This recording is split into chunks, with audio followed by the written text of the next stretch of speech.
This episode of Recording Studio Rockstars is brought to you by OWC, Spectra 1964, Sampley, and Isotope. You're hearing my voice right now on the Spectra 1964 STX 100 mic pre through Isotope, RX, and Ozone, all recorded safely onto an OWC SSD. So get ready to rock.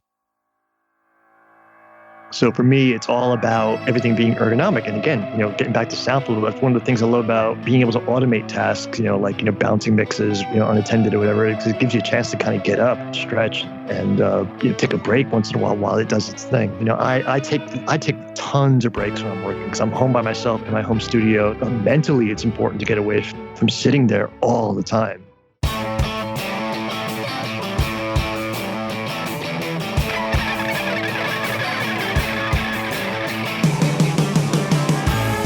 Welcome to Recording Studio Rockstars. I'm Lid Shaw, and this is the podcast created to help you become a rock star of the recording studio.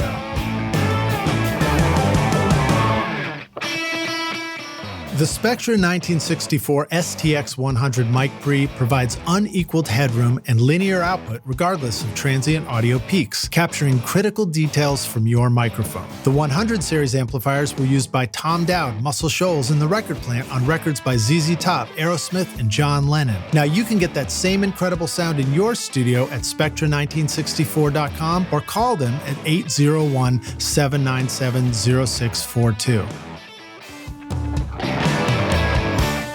In my studio, I've got the Mac Mini M1 paired up with the OWC Mini Stack STX Thunderbolt 4 certified storage and hub expansion solution to connect to all my dedicated audio drives, sample libraries, and backup drives. It's the perfect size to stack with the Mac Mini and add storage and connectivity over Thunderbolt or USB. Whether you have the new or older Mac Mini, nothing stacks up in your studio quite like OWC. Find the new Mini Stack STX and all your storage needs at macsales.com/rockstars.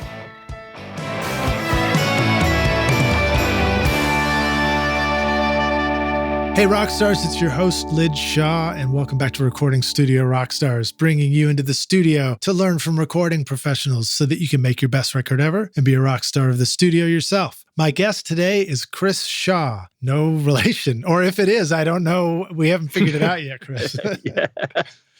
Chris is a 4-time Grammy Award-winning American producer, engineer, mixer, and musician. He is a veteran of Greene Street Recording in New York City, recording Public Enemy, A Tribe Called Quest, Run-DMC, and LL Cool J, among many others, and then moved on to independent production, mixing, and engineering, working with artists like Weezer, Wilco, Bob Dylan, Cab For Cutie, Nada Surf, and the Derek Trucks Band, to name just a few. I had to shorten that list just to get it all out. And he's even been credited for working on 6 of Rolling Stone's 500 greatest records of all time. That's amazing. Originally based in New York, Chris relocated to Austin, Texas in around 2013, and he has since joined us on the podcast from Austin for episode 246. So we're psyched to have Chris back again now to learn what's new at his mixing studio in Austin and geek out on things like controllers for mixing in Pro Tools and mixing automation and fun new stuff that's coming around the corner. So please welcome back Chris Shaw to Recording Studio Rockstars. Chris, are you ready to rock yet again?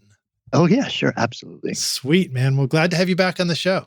Oh, thanks for having me, man. I was surprised you asked me back. I thought maybe the last one was too boring. No, never. No way, dude. Not a chance. I've heard so many great stories from you, since I've come to know you. And, I think it started when we were at Welcome to 1979 for some of the events there and stuff like that. And I don't even remember whether we told it, but you shared some amazing stories about if I'm allowed to say, bags of cash transactions for making records and stuff like that. This is awesome. I love hearing that stuff. But it's been a couple of years since we chatted, and most of us have been, one form or another, we've just been hunkered down, making records, dialing in whatever it is we got to dial in. And you shared this incredible photo on Facebook not too long ago where you're like, I don't know what you said. It was like, do you think I have too many controllers? Or I think I need more. I was being sarcastic. Yeah, and it was so cool. I love seeing stuff like that. So, fortunately, we live in a super geek world where we can see a photo like that and we salivate, it's like Pavlov's dog. So tell us a little bit about what you've been up to over the past couple of years. I think you had some great new releases and you've obviously been dialing in your studio. Yeah. Well, since, we last spoke, the pandemic hit, and work slowed down for a little bit when it started, and then it just picked up like gangbusters, because I guess every artist, musician, and TV show just decided, well, we need content, and we're home, we're not doing anything, so let's get busy. And a lot of the guys I know who do like post work for TV and movies, they were just slammed because like Netflix is just like trying to get as much stuff out as possible, and everyone was swamped. And I wasn't swamped at first, but then things just got incredibly busy because people were buying music and they were asking for more music. And like all these bands were like, hey, we're recording at home because we can't get into the studio. Do you mind mixing our stuff? And it just wound up just being slammed, And then there was a lot of I do a lot of work with Bob Dylan, and I did his last record, Rough and Rowdy Ways, and we got out of California about 2 days. We finished that record out in LA about 2 weeks before the lockdowns hit. So I got out of LA just in the nick of time. Wow. And then shortly after that we worked on another Bob Dylan box set because he's got so much stuff in the vaults. And there's this series of box sets they put out like one every year or every 2 years called the Bootleg series. And I think it's up to volume 16 now. And so I did the last one, which is called Springtime in New York. And it's all the stuff from like Oh Mercy and Shot of Love. It's like his post-gospel era, and his New York, 980, everyone kind of calls it the bad 80s. It's got like, we worked on, what was the name of that record? Infidels and stuff like that, and all these outtakes. And a lot of that stuff was like, well, I wouldn't say tainted, but it's definitely it's time-stamped by the production values. There's like lots of gated reverb on the snare and just like drum machines and stuff like that. So on our last box set, our goal was, let's just strip it back and make it a little more timeless. And let's not time-stamp this into the 80s. So let's get rid of some of that, overbearing, gated snare reverb and stuff like that. And underneath all that, there's these amazing songs, Yeah. And, he's such an incredible lyricist and writer. Yeah, absolutely. Just listening to some of the stuff before we did this, I was so struck by the poeticism in the lyrics. Oh, absolutely. That's why the guy won a Nobel Prize. I mean, Jesus, literature. And the things, the songs are beautiful, and you get to there's all these alternate takes are various different styles of what was released, and you get to hear the progression of the songwriting as it progresses, and like how he changes it, and how he winds up at the final spot, where he actually had the released version of each song. And on top of that, I get to work on these multi-tracks, like there's a whole bunch of stuff that was recorded by Neil Dorfman, And Neil is just like, he's right up there in my book. He's like right next to Claire Mountain. Those guys are like neck and neck as far as like fantastic engineers. I don't think Neil gets nearly as much credit as he does. I mean, he gets a lot of credit. I think he deserves a lot more. He did like Brothers in Arms for like Dire Straits. Wow. This stuff is, literally. When it came out, I got a ton of compliments from friends of mine, who are engineers. Like, oh my God, those mixes sound great. It's like, I know, dude, I didn't have to do anything. Neil did like 85% of the work. My job was basically just put it up and serve the song. You're like, my job was basically just don't put reverb on the snare.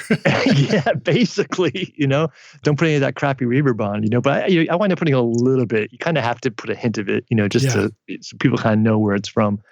And then, when I wasn't, working on stuff like that, I was, like you said, I was just honing in on my setup because, there was a little extra time, that wasn't traveling as much. And I was doing something very similar to this. I was actually watching a webinar online on another channel, and they were interviewing Andrew Sheps, and I commented on something, and the people who were doing the webinar pulled me into it. All of a sudden I had to like break out my iPad, and then Andrew and I started geeking out about the host of the webinar was asking us, like, what software do you use that isn't music related, but is indispensable to what you do?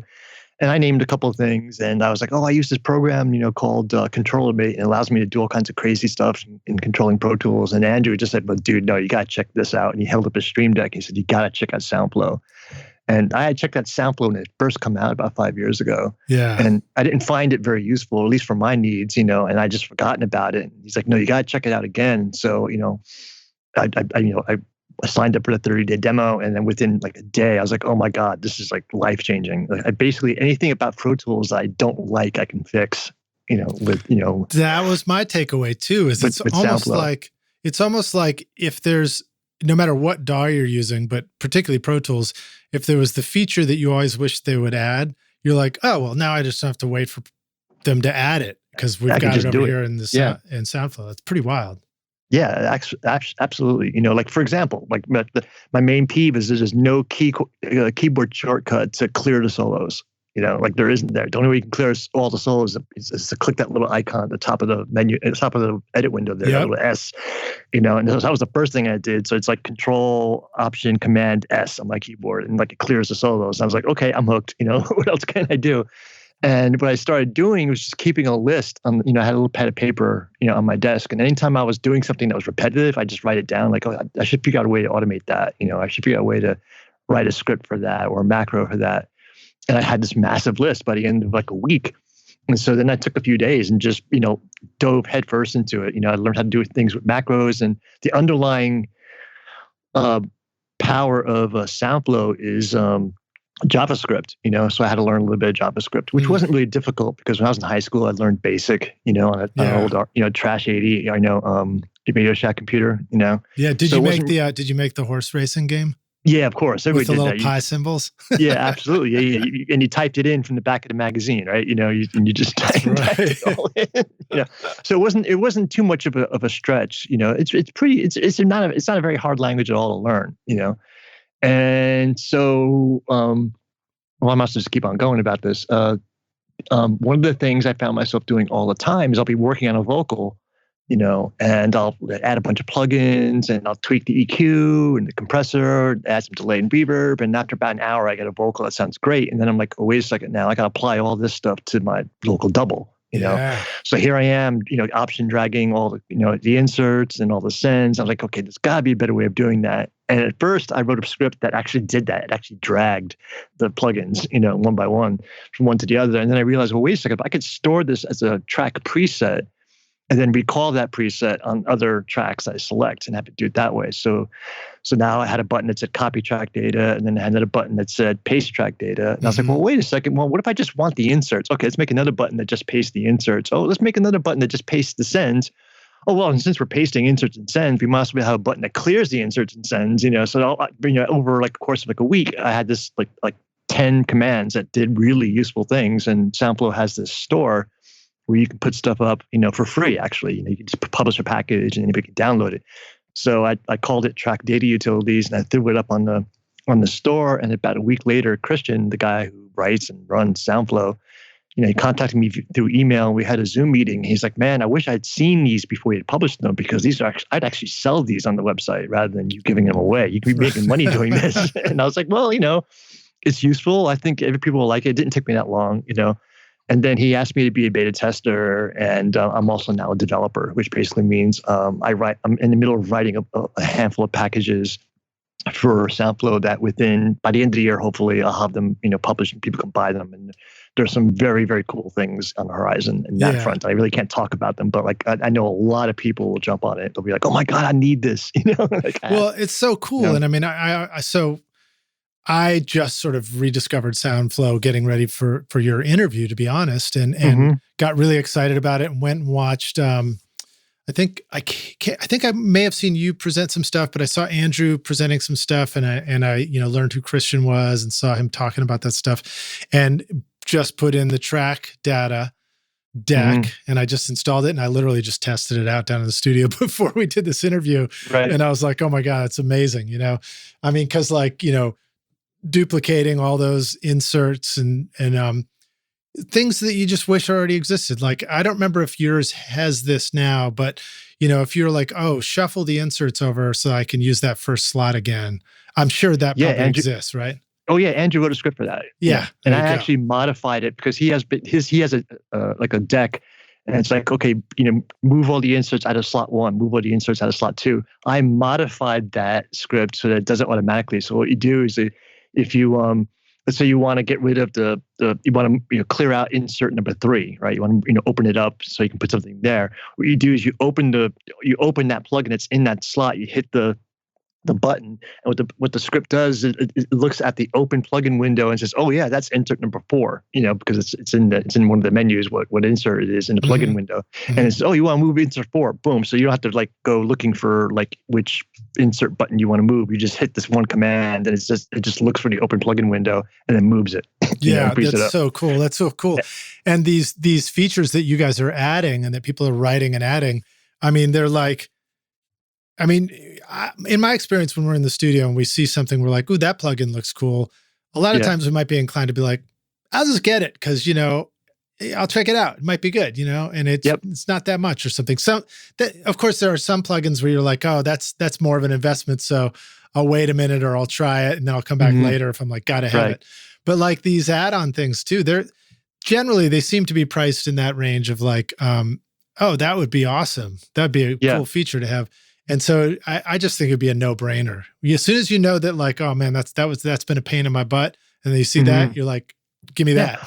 Well, Andrew, it was funny because like when I took that first meeting with Christian, I was like, "Man, one thing I'm always bitching about Avid about is that I want a timeline ruler that acts like a tape counter, where you can basically just like put the edit selector someplace in the middle of a track, somewhere on the timeline, and then hit a button, and then that becomes 0. Right. Like on a tape machine, because when you mix a song for a band, the song rarely starts at 0. It usually starts like 34 seconds in because it's a count off, and there's a false start, whatever. And then when you print the mix, and you send it off to the client, they're like, you get notes, and they're like, "Oh yeah, 35 seconds. I want you to turn off that reverb." And then you're like, "Okay, well, where is 35 seconds in the song in relationship to the session the session timeline?"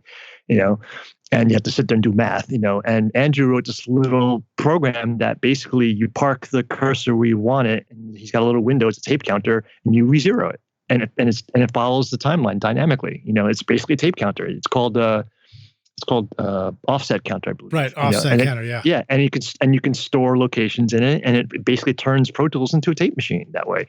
And it's a simple little thing. And I've been yelling at and suggesting to Avid, "Why don't you have this? Come on, this is probably 20 lines of code, to add in." And so again, like it's really great to be able to just take the reins and say, "You know what, I've been wanting this feature. I'm just going to do it myself." I mean, because basically the only thing that Soundflow can't do is access the waveform data and the automation data, like point by point. But there's ways around it. But other than that, anything that's a button, a text field, or anything on a menu or whatever, Soundflow can access and manipulate. Yeah, it's almost like if you can do it, it can be exactly. If you can do it with a mouse and a keyboard, you can do it with with Soundflow, and it's not just Pro Tools either. I automate my browser, I automate my mail program, I automate actually my accounting program. Nice. It's like there's one repetitive task I have to do all the time, and I just assigned it to literally the top key of my MIDI controller, which is over on my left hand side. It's like the high C. Every time I hit it, while that program is open, it types in something for me. It's really repetitive. Want to know how I get a consistent sound quality mixing hundreds of episodes of Recording Studio Rockstars? Well, I've been cheating all along by using Isotope RX and Ozone on every single episode. Right now, you're hearing RX declick, declip, DS, deplosive, voice denoise, ozone multiband compression, EQ, and limiting on this podcast episode. Try out the subscription option with an extended 30-day free trial at isotope.com/rockstars, or use the code ROCK10 to get 10% off any individual plugin purchase. Before your band hits the studio, it's smart to have all the songs and notes in one place. But setting up a shared cloud folder can be frustrating. There's always someone in the band who can't seem to log in or wants to use a different platform. Samply.app makes it easy to add collaborators to a project so that the whole band can upload new songs and make comments before the session. It's file sharing that was specifically built for music. Just upload a voice memo or song and start commenting. Sign up for your free account with 2 projects now at Samply.app, or use the coupon code RSR20 to get 20% off the first 3 months. I'm sure you've been doing this for a minute. So you, like me and like other people may have already had experience with, macro editing. You said you learned a little JavaScript. Right. Now, we should preface all this, rock stars. Make sure you don't get scared off by this stuff. The cool thing about using Soundflow is you don't have to do any of that. So because I just installed it this afternoon, and it's like you install it, it's got this wonderful helper that walks you through, explains how to use the stuff, and then boom, you instantly start out with like a very deep multi-level, multi-layer menu. Deck Stream for Pro Deck, Tools, yeah. Deck for Pro Tools. So you immediately start clicking buttons, and you're like, "Ooh, I can do that. Oh, I can do that." And they're all things that make sense to you immediately if you've been using Pro Tools. Yeah, I've been beta testing that, come on the beta team, and that's been in development for a very long time. Like when we're on version 5 now. So when we started developing version 5, Christian was like, "This is all about making it really easy. I want users to install it and get going in 10 minutes." Yeah. So it was a lot of just like, okay, well, basically everything that's in a menu somewhere in Pro Tools is on a button now, and it's all organized very neatly on one deck, and you can navigate to something within like 3 clicks. Yeah. And just having that right next to your keyboard is just astounding. It's just so easy. And then once you find like 5 or 6 things that you use all the time and you wish were on a top level, it's really easy to create your own deck and just drag those commands onto a custom deck that you like to use. And that's cool. That's cool. Yeah. And again, it's that instant thing, because I've explored, creating my own macros with Keyboard Maestro, for example. Yep. And it's exciting to think of the possibilities, but it's exhausting to go through the process of actually getting it to work. Yeah, absolutely. And what's cool about Soundflow is they have a really great forum, an amazing user forum, on their website. And you post a question, usually within a day or two, someone's either written a script for you or gives you a link to a script that's already been written, and people just post stuff there all the time. There's like 5 or 6 guys in particular who are just on it all the time, like who write the stuff. Sometimes I'll get on the morning sometimes. If there's a really easy question to answer, I'll answer it. But usually like by the time I'm halfway through answering it, somebody's already posted the answer. Nice. One of the other guys. And it's such a stress-free zone. It's really chill. There's no, sniping or pitching or moaning. Everything is just super friendly and cool, And the thing about Soundflow that's amazing is that everybody involved in this project, everybody involved in the company are all working engineers. There's not a code monkey there who doesn't know anything about audio, Right. So we all like, so when we're writing stuff, it's like, yeah, this is stuff I'm going to use. I know exactly, the flow that needs to happen here and how to make it as seamless as possible without taking too many steps, Yeah, that's great. One last thing I would say about the DIY stuff is even when you feel like I'm feeling really proud of myself because I made a few buttons recently on a little Stream Deck so that I can drop markers and I can mute my mic and stuff like that during these Skype interviews. But, the process of getting those to work was not too tough, a little bit challenging, not too tough. I had to watch some videos and again, I was using Keyboard Maestro for that. But even when you get that far, it's much more challenging to like make the buttons look really nice. And it's nice when you install the Soundflow and you're like, man, it looks really elegant. It looks totally pro. It looks slick and everything works. And it does all these, complex things for you that would have taken a year for me to even think of. Yeah, exactly. Features, and the thing that's also really cool about the company is it's really small and they're very nimble on their feet. So if you like post a bug, because you can like in the menu, on the little Soundflow menu icon in the top corner of your screen, you open that up and right there at the bottom it's like report a bug, report an issue. And as soon as you report a bug or an issue, usually somebody's on it, within a day or two, and Christian puts a new release up there like within a day. One of the things I was doing as I was exploring it is like I installed the Pro Tools deck. And so Rockstars, just to kind of re-describe what this is, it's the Soundflow is installed. It's kind of backgroundy where it has all these automation things that can be triggered to do stuff for you. And you can trigger those a multitude of ways. But one of the coolest ways is to get the physical Stream Deck from Elgato, which is a physical box with, a row of buttons on it. And each button has literally a tiny computer screen behind it. So it can show you whatever it needs to show you on that button. So it's a really elegant way of look over, there's a button that'll do something. You just click it and it happens. And so I put in the Pro Tools one, which has all those buttons pre-populated. And then I went to get your edit deck.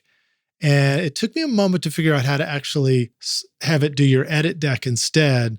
Mm-hmm. So tell us a little bit about, like, if you've got one of these stream decks and it's like a 5x3, which is kind of a standard one to have. Mm-hmm.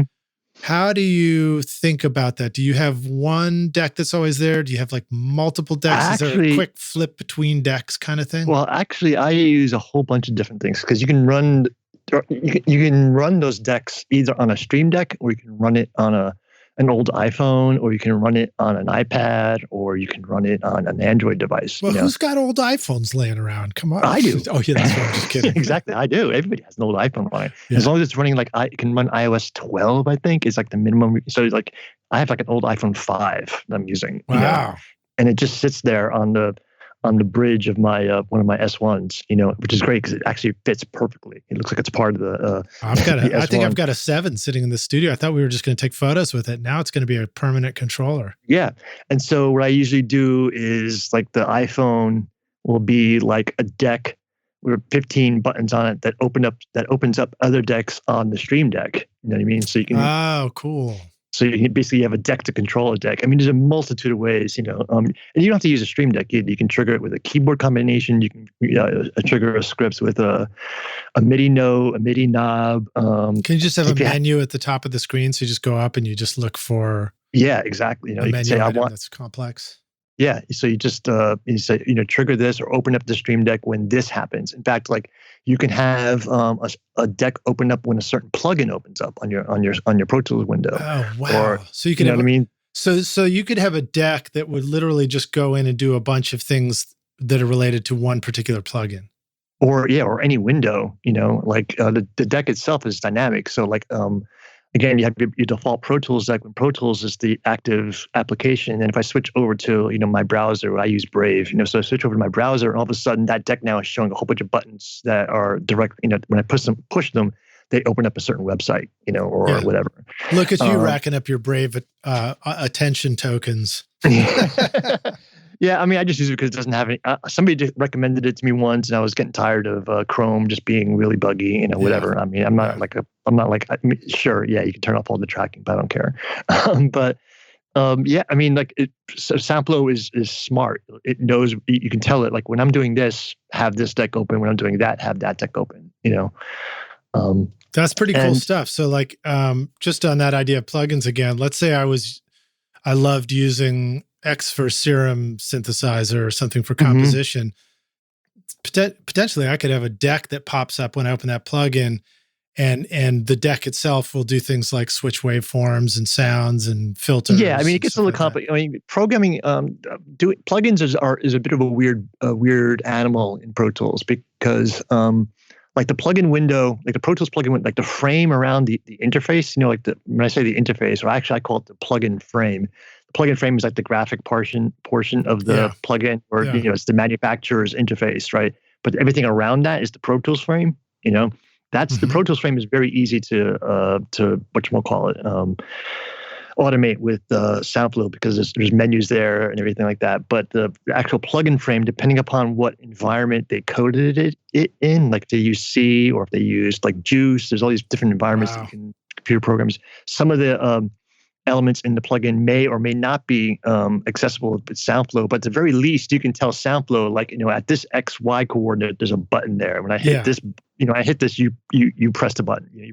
Give me a mouse click at this coordinate. And then I think one of the things that makes that easy too is you can also go take a little screenshot image of a portion of something or a button or something like that, and then it will find it, right? Not yet. It's not coming. Yet. Okay, cool. I mean, it's in development. I can't really tell you when. It's one of those things that Christians like, don't tell anybody. But yeah, it's one of the most requested features, and they're seriously looking at it. All right, exciting stuff. But we don't want to scare everybody away with the talk of all of a sudden our inner computer programmers are coming out and geeking on this stuff.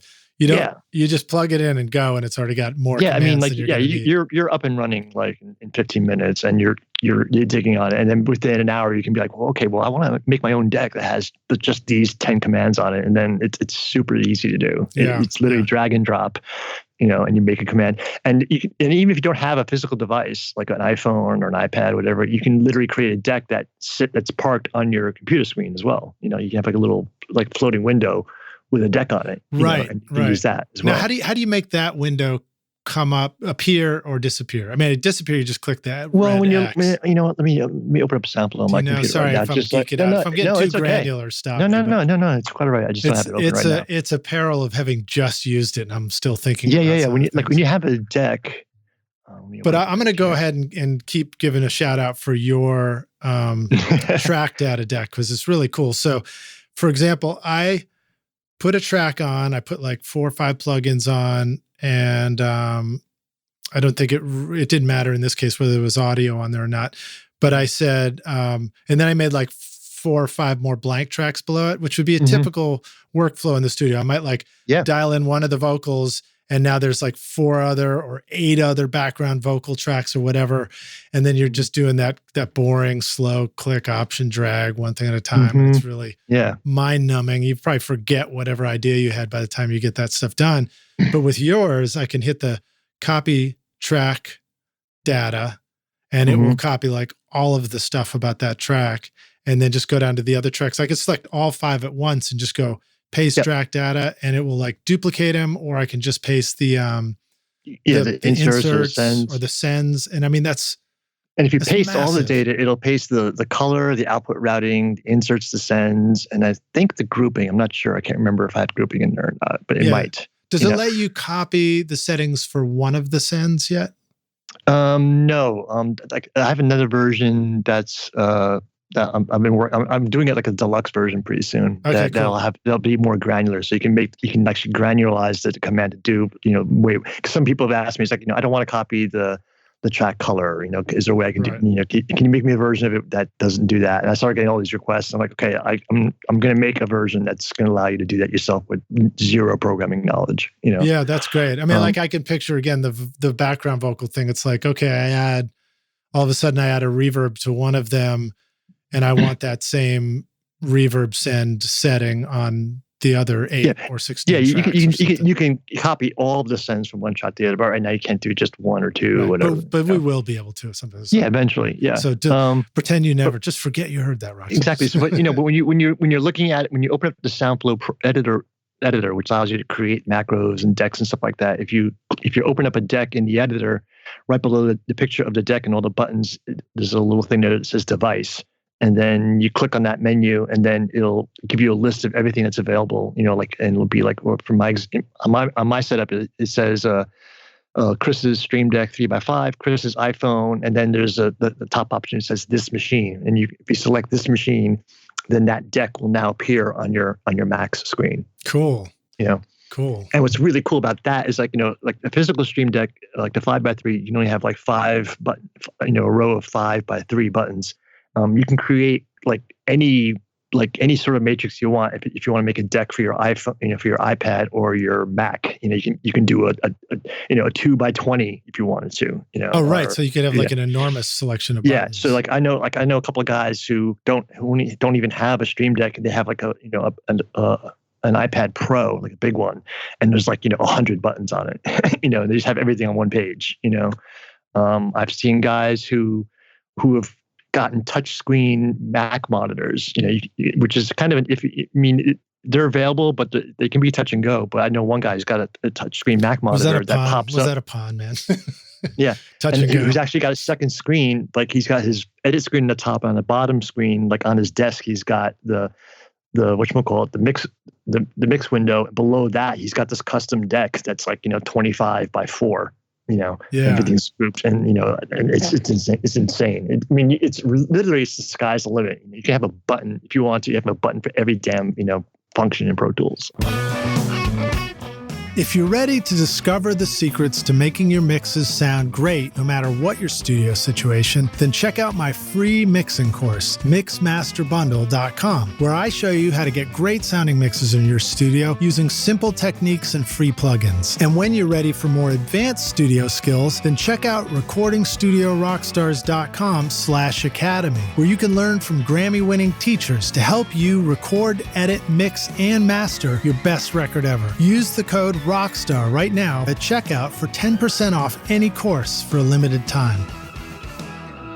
So a couple of thoughts that come to mind. One is there are typically things that are kind of like, I feel like when I'm working in Pro Tools, I'm in a zone, mentally, visually, whatever. I'm working on this right now, but I need something that's from over there. So like, for example, the master track, I might need to be able to see the mix bus compressor and or the mix bus limiter if I'm limiting too. And a lot of times it's like, okay, I'll pin those to the screen and try and scoot them out of the way, which is a hassle because most of the time you don't need to see them. And then when you do, they're there. You got to scroll to the track. And so with this, you could probably have a button available where you just hit it and up pops the compressor, and it takes over your screen. You can see it beautifully, right? And that's a pre-made command inside of Soundflow. You can basically tell it, there's a macro command. You can just say on this track, and you put the name of the track in, open up this insert slot number 4, and then that becomes a command that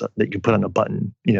That's awesome. Like I have a button on my Stream Deck that says template tweak. When I hit that button, my Stream Deck now basically is a button for all the major effect returns on my and inserts on my template. So like I hit that mix tweak button, and now like the bottom row buttons are all the plugins that are on my master bus, and above that is like all my reverbs, and above that are all my delays. So while I'm mixing, I'm like, ooh, that delay is a little odd. I don't have to go scrolling to that track. I just hit, tweak the button. I hit the tweak button, and then I hit the delay, the vocal delay, and then that plugin will pop open on my screen. That's amazing. Yeah, that's so it's just sort of like, it's like I have everything's within 2 button presses. And it's awesome because you're just so in the zone. You never have to stop, to scroll and lose train of thought or anything like that. And I also have 2 S1s as well. I want to talk about that stuff too. And I love them. And I love I use those for plugin control and doing stuff. But there are certain things on the S1s that just take too many button presses, to get to.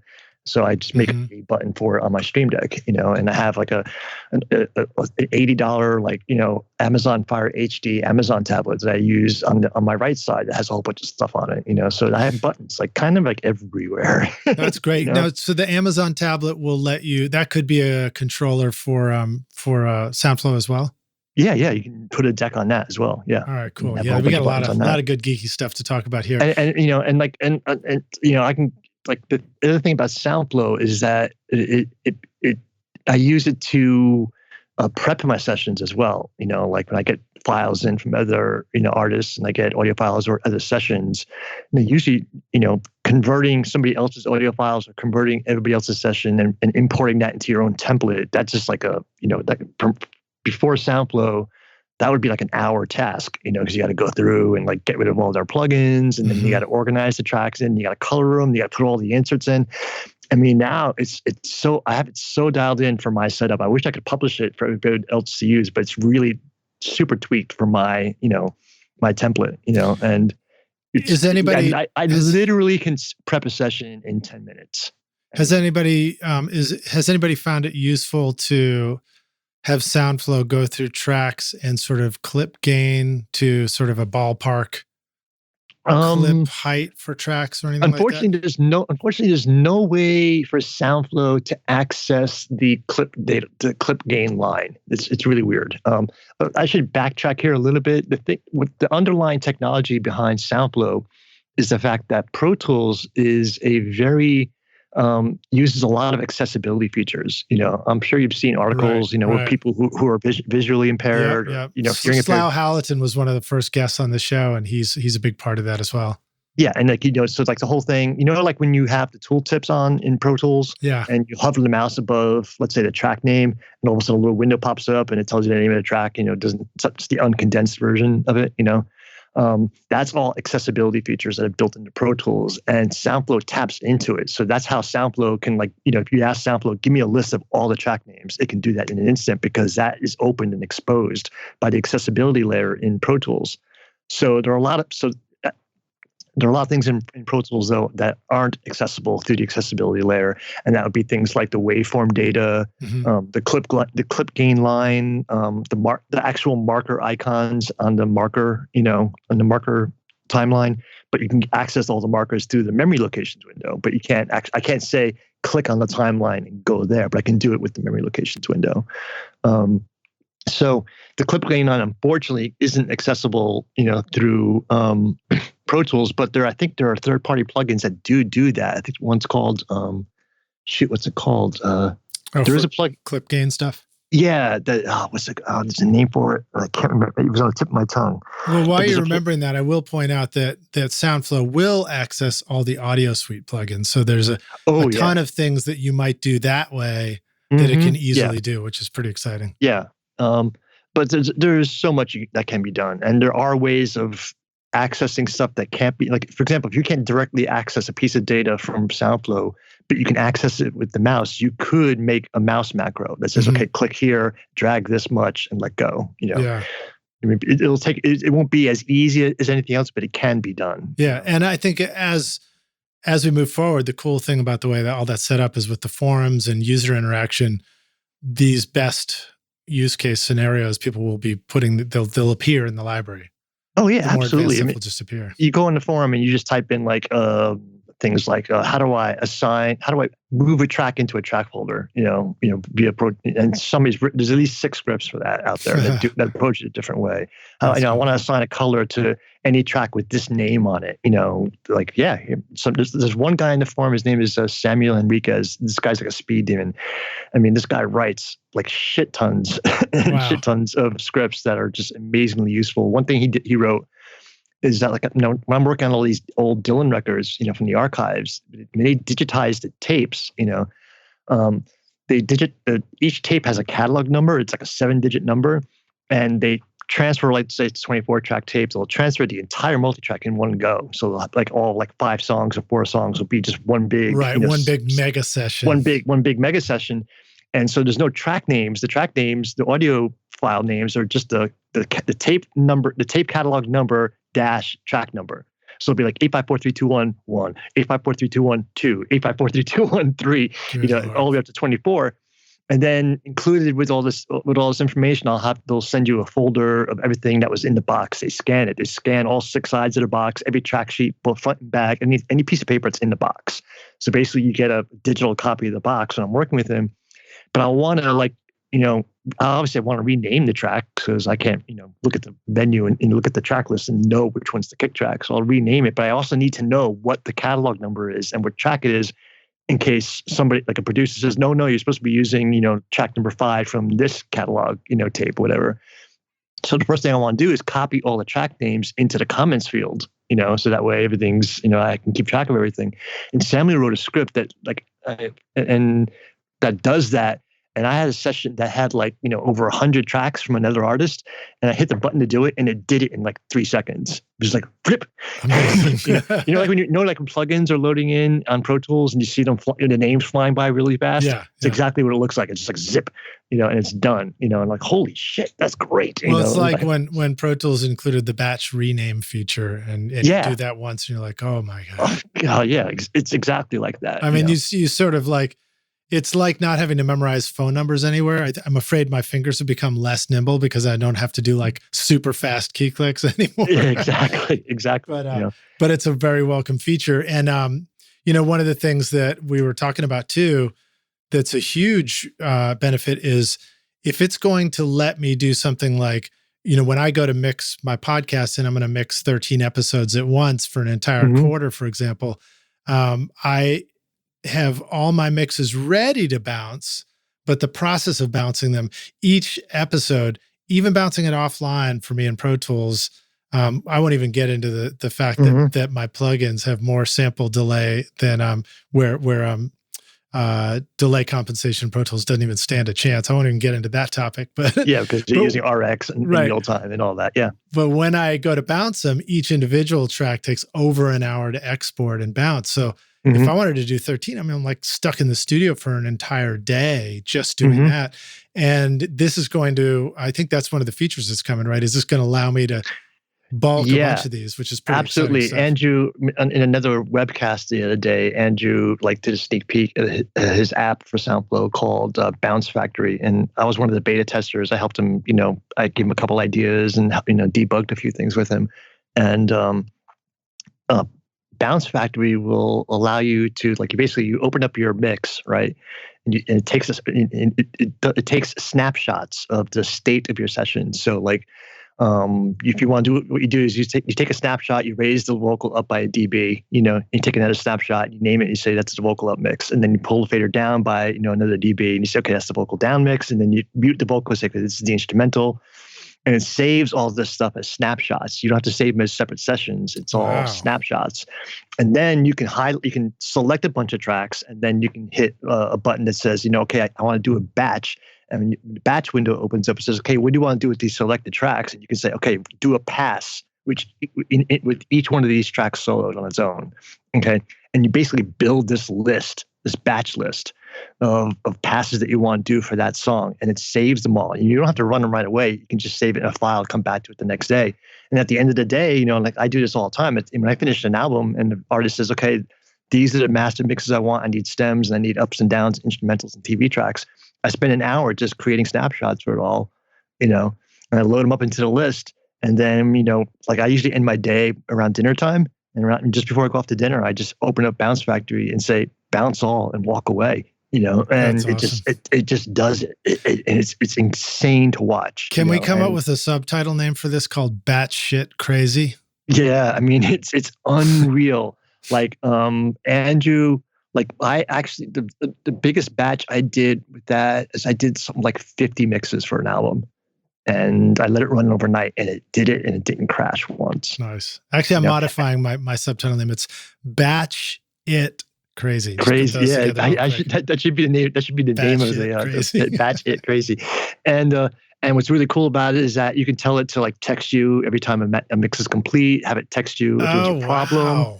Wow. If it does a bounce and you screwed up the name of the file and you're about to bounce something and you're about to overwrite something, instead of overwriting it, it'll just add a little couple extra characters to the name, and then keep a list of all of anything that was inconsistent. Amazing. So after it finishes bounces, it's okay. Well, I did all the bounces, but these 5 mixes had the same names as other bounces that you did. So these are names I named them this instead. So instead of having to rebounce them, all you got to do is go in there and rename the files, and you're done. It's absolutely insane. Andrew told me that he did stems and ups and downs for an album that he said he did something like 200 bounces. It took a full day, but it did it, and it did it without a single crash. So it's absolutely game changing. That's amazing. Because your computer doesn't do anything at night when you're not in the studio. So why not put it to work and have it do that? And it's absolutely awesome. Because that is the most dreary part of our job and it's also the most important. Is making all the assets for everybody. All those alternate mixes. I mean, it's easy to do, but it's just tedious. I'd rather be having dinner with my wife and walking my dog or going for a swim in my pool. Right. And I have Pro Tools doing that. When it can go make coffee for me and the client, that's going to be a real game changer. But you can use Soundflow to control your, if you have those Hue light bulbs, there's a Hue bridge. You can have Soundflow controls that. And one of the guys I work with has a Hue bulb out in his live room, and so when he hits record in Pro Tools, it automatically changes the color of the bulb to red. Oh, that's funny. That's great. Fine. That's great. And it dims all the lights in the control room, so the musicians can't see you staring at them. So they feel more comfortable. It's a start. I mean, if it's connected to the internet or your computer, you can probably control it with Soundflow.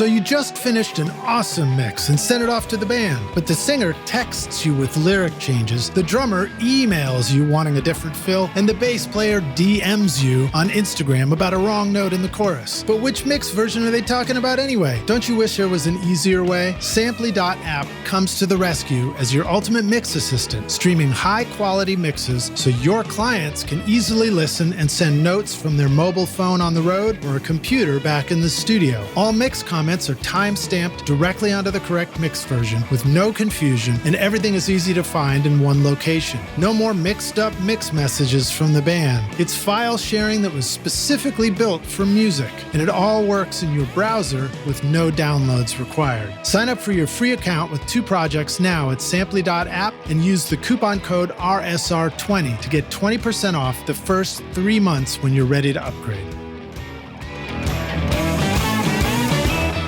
Have you ever wished you could remove the click track bleed from a singer's vocal mic, the sound of shuffling feet from a full choir, or clicking noises from the valves of an otherwise brilliant trumpet solo? These are just some of the incredible things I've been able to clean up, edit, or remove from a recording using the magic of iZotope RX. Great for mixing with a collection of plugins for your DAW to manage plosives, clicks, S's, noise, buzz, reverb, breaths, and even guitar fret squeaks with a set it and forget it simplicity that lets you focus on your creativity in the studio while you let iZotope handle the audio challenges. If you've ever wanted to truly feel like a magician in the studio, then iZotope RX is your magic wand. Try out the subscription option with an extended 30-day free trial at iZotope.com/rockstars or use the code ROCK10 to get 10% off any individual plugin purchase. Hey, Rockstars, we're back now for the jam session. My guest today is Chris Shaw, and we're going to jump into the second half of the show. So, Chris, you ready to jam? Kick it on? All right. Yep. I don't even know what kick it on means, but I just said that. It doesn't sound like it hurts. Yeah, it does kind of sound like painful, right? Batch it crazy. Mm-hmm. So let's take a look at this photo that you posted and kind of let me just go see if I can go around asking some of the stuff that I see, because it's really a fun photo. And so if I was to describe it, Rockstars, you see mixing controllers, you see some kind of scrub wheel thing, you see a little keyboard, iPad thingy off to the side, a whole variety of, Stream Decks and phones up across the front, something else under the speaker over there, some other box with just cool knobs on it that are glowing. Another thing that looks like it's like the nuclear football button or something, because it looks like it has like a glass protector top on it, so you can't actually press any buttons. What? I don't know what it is, man. I don't know what it is. And then you got you got your monitors, then there's some other monitors that are up out of the shot and some little ones, 2 screens. So where do I want to begin? Okay, I'm gonna give me a second here. I'm going to call up that photo because I had no idea. All right. Yeah. Maybe I could also message it over to you or something too. No, I got it. I'll find it on the Facebook page. But here's my first question that won't be hard for you to answer. Yeah. Your keyboard, I noticed you're not using the extended Apple keyboard. You've got a different one. Yes. I actually bought that on Amazon. That's actually a really inexpensive keyboard. And it's like backlit or something. It's got colors. Yeah. I wanted a backlit keyboard, and so I just did a search. It's made by a company called Aukey, Aukey. Oh yeah, I remember that. And it's a really cool thing. You can customize the colors on each key if you want to. And I just sort of made one that's that kind of resembles. Remember the old Pro Tools keyboards that you used to be able to buy, with the colors, with the caps. I just sort of mimicked those colors, and in that picture, if you look, all my Stream Deck buttons are all kind of the same colors as well. So I'm trying to be kind of graphically, like the graphic designer in me, which I'm not a graphic designer, but whatever. I'm just let's just make it all look kind of consistent. But you do have a cool green and black desk that everything's on. Yeah, my wife did that. It's actually a door. It's an old door, solid core door that I cut up years ago, and I never painted it. When my wife's an artist, and I came home one day and she had painted it. I was like, "Oh, thanks, it's great." Man. Well, so do you prefer keyboards with sort of the big push down keys over these are they're very clicky. Not super clicky, but clicky. I really missed the old keyboards, the Apple keyboards, that came with like the old 9600s, the big white ones, the old big with ADB cables on them. I kind of like a little bit of a click. I mean, I don't mind the new Mac keyboards, but I like a little bit of key travel, before it actually so does you can something. feel that it did something. Yeah, because I kind of rest my fingers and like I tend to like rub my fingers across the keys while I'm working. And on the new keyboards, if I do that, I wind up pressing a button and accidentally deleting something or whatever.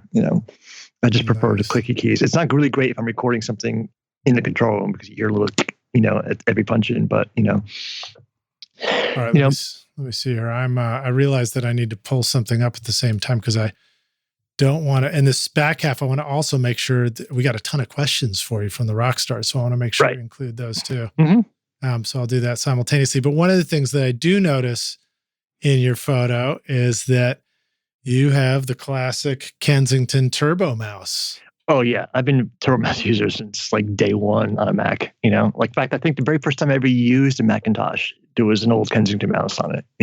Yeah. I mean, I can use a mouse, but I always find like as I'm using a mouse, my arm keeps going further and further away from me. It's like I don't pick it up and move it back. It just sort of starts to scroll away from me. I mean, I know guys who just cannot use, the Kensington Turbo Mouse. I know guys who collect the old Magic Mouse, the one that had that little ball on it, that lets you scroll in every direction, that Apple made years ago. Oh yeah, vaguely, yeah.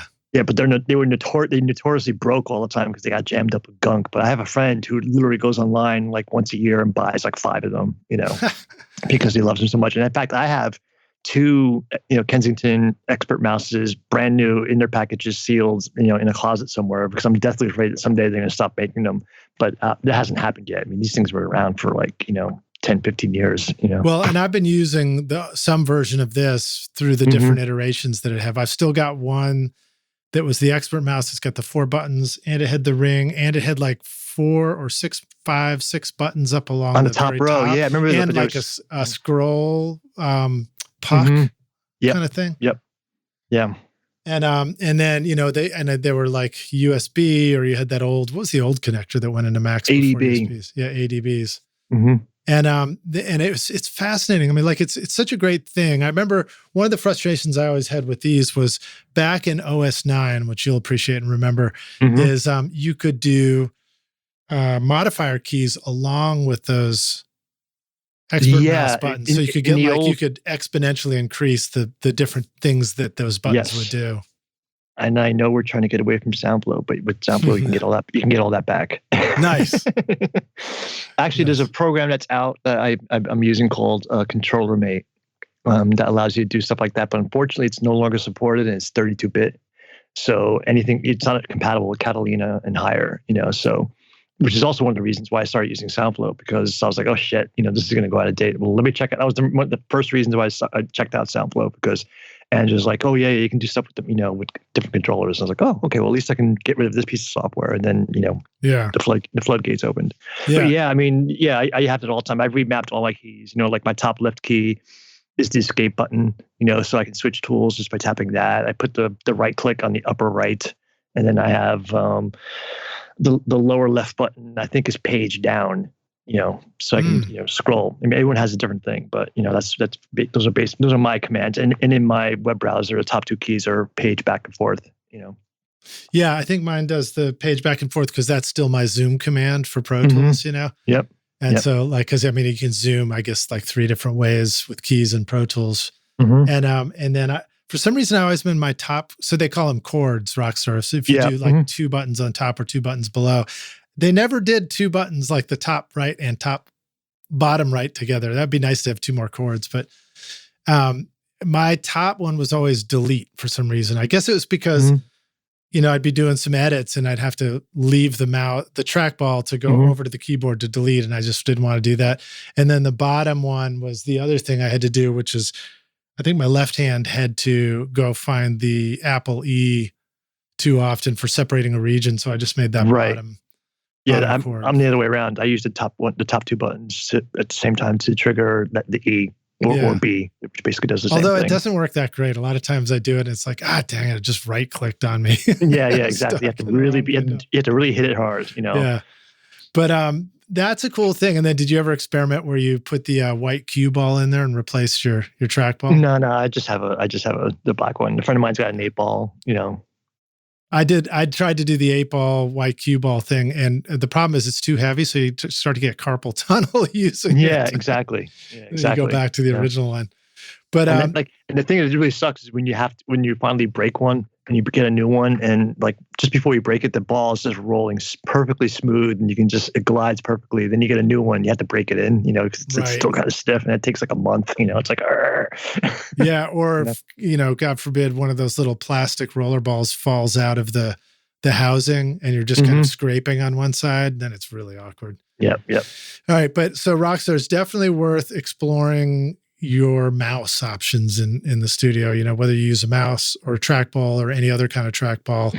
Yeah, I got friends who use gaming mice, that have like 20 buttons on it, and Pro Tools, really, who can fly it that way. I mean, it's all it all depends upon what you're used to. Yeah, I've just been using trackballs since day. I mean, I think that really goes back to my days in high school playing Missile Command. I mean, that's basically what it comes down to.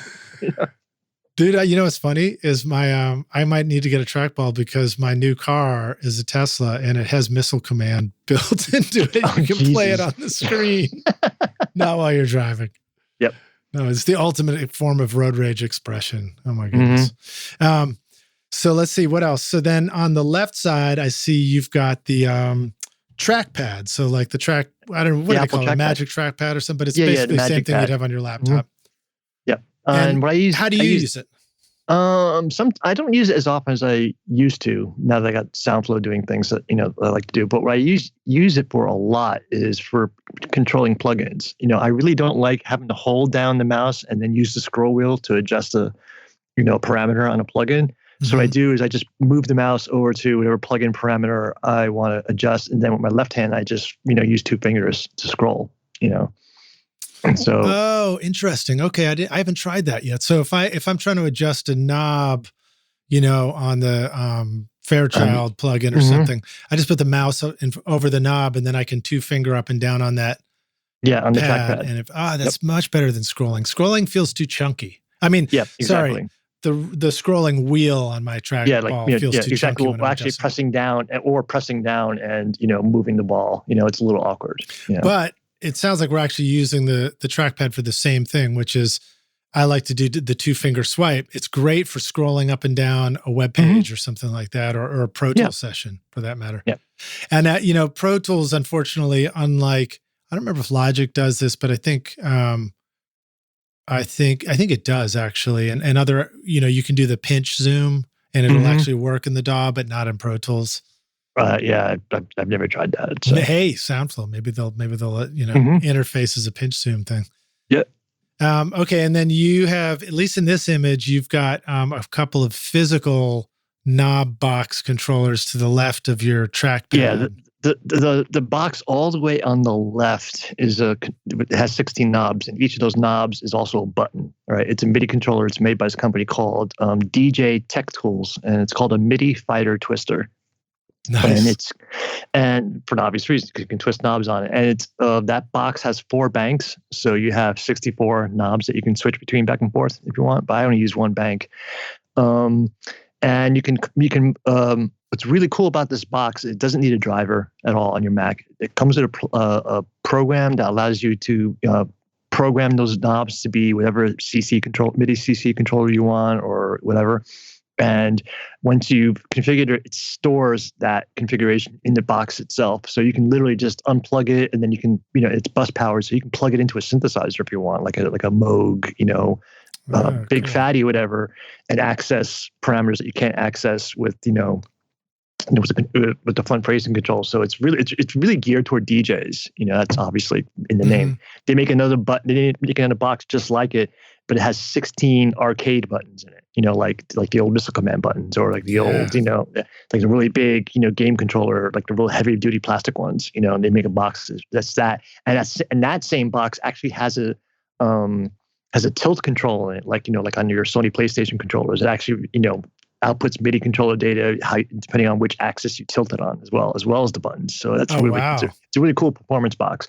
But I use this guy just to control like some virtual instruments and other things. And the bottom row, the bottom 4 buttons and knobs, I actually use as a monitor controller for Pro Tools.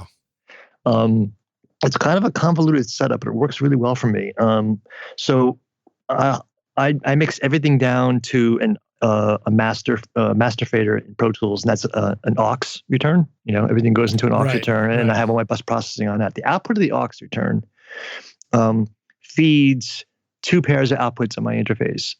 It sends a copy of the mix out of output 1 and 2, and a copy of the mix out of output 3 and 4. Outputs 1 and 2 go to my main monitors, which are a pair of Genelec 1031s, and 3 and 4 go to my alternate monitors, which, depending upon my mood, is either a pair of NS10s or a really old pair of Alesis Monitor 1s I've had since the late 80s. Classics. I like them because they just have a little bit more bottom than NS10, and they sound a little cool. Yeah. And so then on those outputs on 1 and 2 and 3 and 4, I have in my session I have master faders. I have a master fader for 1 and 2 and a master fader for 3 and 4, and I use this plugin made by this company called Melda Productions. They make these really cool. They're the ugliest plugins in the world, but they're very versatile. And they have a thing called Melda Utilities, and Melda Utility each instance of that plugin has 2 gain knobs. It has an input gain and an output gain. It has buttons to flip the phase on either the left or the right channel. It'll also sum things into mono, And so I have those assigned to the knobs on the bottom of my controller. So one knob literally controls the volume, the output volume. Another one of those buttons, when I hit it, it turns off the plugin.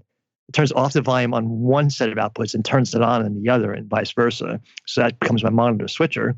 Another button will turn on. Will in that plugin will sum everything into mono. So there's my monitor, my mono mix. And if I hit another button, it pops the left channel out of phase. So if I'm like listening to an overhead and I want see if it's out of phase or not, I can just do it on the monitor side rather than having to instantiate a plugin, to check it, Right. So it winds up being, my monitor controller. And I've tested it, even when you turn it down, it does not degrade the signal quality at all. I've actually turned the volume down by like 25 dB and hard patched the output of my interface to the input of the interface, bounced the mix that way, then turned it up to 0, and then inside of Pro Tools took those 2 files and gain matched them and flipped them out of phase and nulls.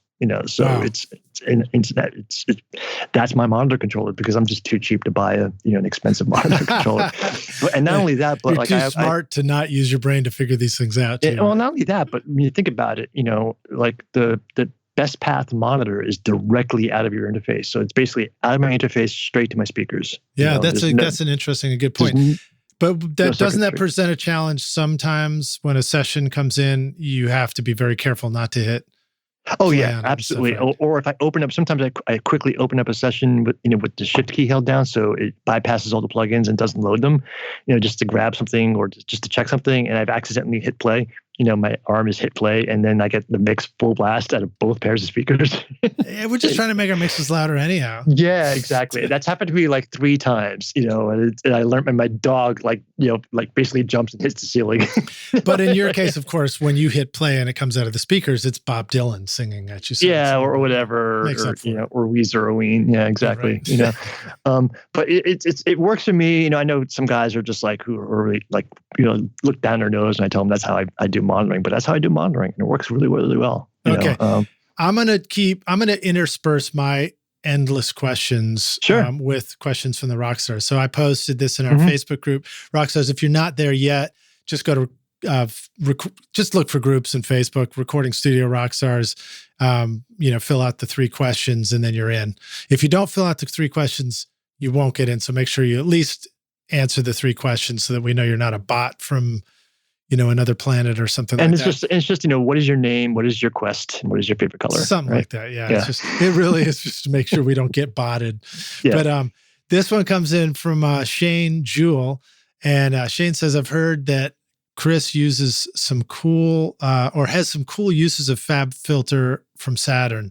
So do you have any thoughts about how you use that plugin? I don't use that plugin that often at all, actually. So maybe that's what's cool about your use of it. No, I mean, I've used it, Fab Filter makes incredible stuff. The Pro Q3 is like my go-to, like your clean, pure EQ. It's like it's in every preset on every track that I in my template, and it's great because you can just sculpt out. It's great for filtering out, for low pass filtering and high pass filtering. And you can set one of the bands to be a tilt EQ. So when I'm like reviewing tracks, I'll be like, well, that track is really dull. So I'll just immediately go to my mid band, turn it, and that boosts the lows. And it turns down the lows and boosts the high because it's a tilt EQ. And I basically could just sort of nudge everything kind of close to where I think it should be. That's cool. I feel like I've always been too scaredy cat to use the tilt EQ. Maybe I should be bolder and just like, shift the tone awesome. A little bit. Yeah, it's great because sometimes you only need to do it by like a dB or two, and you're there. And you just sort of leave the center frequency around at 1K is generally a good. Yeah, exactly. I've made a preset so that it maps out really nicely on my S1, and it just I just call it up on the S1 and just turn this one knob and then sweep the frequency, and I'm like, oh yeah, that's a good spot. I mean, I don't go too extreme on it. I just do enough where it's like, it sounds a little dull. Let me just undull it a little bit and then move on. Nice. All right, great. Now, Fab Filter Saturn, isn't that one of the saturation kind of? Yeah. So maybe if you don't use that one, what are some ways? Do you use saturation, and is that an important part of mixing? The saturation plugin I use a lot is the Isotope Exciter. I use it a lot on bass. I take like the low mid band and I focus it between like 300 and 1K. Nice. And I think I used the tube saturation, and I just pushed that up on the bass, and it just adds like this really cool mid range that allows the bass to kind of poke out and speak in a mix, Yeah. And just adds. I mean, it's not really noticeable. Like you don't like in a mix, you don't sit there and go, oh yeah, that bass is distorted. But like when you solo it, you definitely hear like there's this little distortion thing going on. It just lets the bass ride above the track ever so slightly, and you can hear the movement. It's that whole thing about like how do you hear bass on a small speaker? You got to include frequencies that are higher. Yeah. Right. Yeah, exactly. Yeah, you just go. You go like you take the first octave overtone of everything. So if you're in the key of A, you're going to be boosting somewhere around 220. Instead of 110, which is the root. Yeah. When did you feel like you just had memorized all the root? I don't. That's just one of the great things about Fab Filter. It puts a little keyboard in the bottom for you. Oh, sweet. That's you can switch it. So instead of seeing frequencies, you see notes. And then you can say, oh yeah, I need to boost that note because it's getting lost in the mix, and you just boost it. And was that a Fab Filter 3 version 3 feature? No, that's been in there for a while. It's just, you just have to hit the button. There's like a button on the bottom of the EQ, in the lower left. A little harder. Yep. I got to pay more attention. Exactly. Every once in a while, you have to open up the manual. I hate to say that, Well, I mean, you might appreciate this too, but back in the day when manuals weren't online, they were printed. Yeah. And I used to, I mean, maybe it's gross, maybe it's not, but every time I needed a bathroom break. In the bathroom, I'd take the Pro Tools manual manual in the bathroom. It was much better than looking at Facebook, I had the SSL automation manual in my bathroom for the longest time. Yeah, I mean, it's like, plus that's the escape. Like the life in the studio gets pretty intense, and sometimes you just need to be in a room with other people. You know what I mean? When I started out, like when I was just like I just started assisting at Greene Street. I just got my key to the studio, and like on a Friday night, I was out about town, New York City, with a couple of friends of mine, and we got kind of hammered. And we walked by the studio. It was like 1 o'clock or 2:30 in the morning or something. It was really late. And I was like, hey guys, you want to go see the studio? I'm like, yeah. So I let him into the studio, and I was, again, I was drunk, and I was showing him around. I opened up the door to the B room, which is the big B room, which is the big mix room.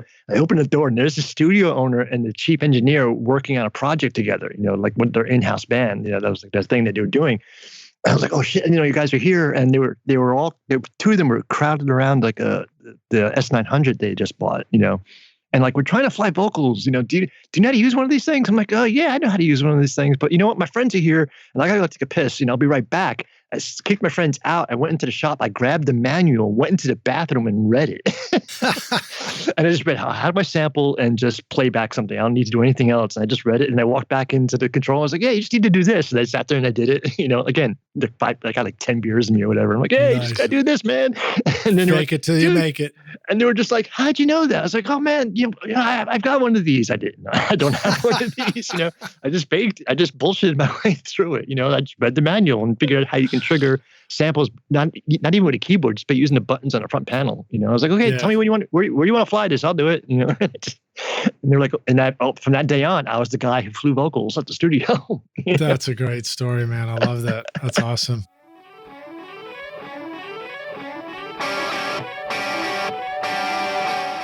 OWC now brings you the Mini Stack STX, the world's first Thunderbolt 4 certified storage and hub expander, perfectly sized to stack with the Mac Mini, and the ideal storage and connectivity companion for Thunderbolt or USB-equipped computers and devices. With a SATA HDD SSD bay and NVMe M.2 PCIe SSD slot, you can expand your Mini's storage capacity to gigantic proportions. 3 Thunderbolt USB-C ports enable you to connect to millions of Thunderbolt, USB, and future USB 4 drives, displays, AV mixers, cameras, and tablets, as well as desktop accessories like a keyboard, card reader, or mouse. I'm using the Mini Stack STX paired with my Mac Mini M1 to house my dedicated audio SSD and sample libraries at my studio, and it works great. Find the new Mini Stack STX and all your storage needs at macsales.com/rockstars. The STX 100D from the Spectra 1964 Custom Shop is the big brother to the now famous STX 100, a fully discrete mic pre with dual transformer isolated Spectra 101 amplifiers. The STX 100D is exactly the same original circuit found in Stax, Ardent, Advision, A&M, and Record Plant recording consoles. The sonic performance is identical. Best of all, it will plug into a single space of your standard 500 lunchbox. And if you want to add the sound of the famous Spectra C610 complementer, then check out the new STX 600 modules, combining the STX 100 mic pre and C610 into a single 500 module. Now you can get the same incredible sound in your studio that worked for famous producers like Tom Dowd with the STX mic pre's BBDI and complementers. Go to Spectra1964.com or call 801-797-0642.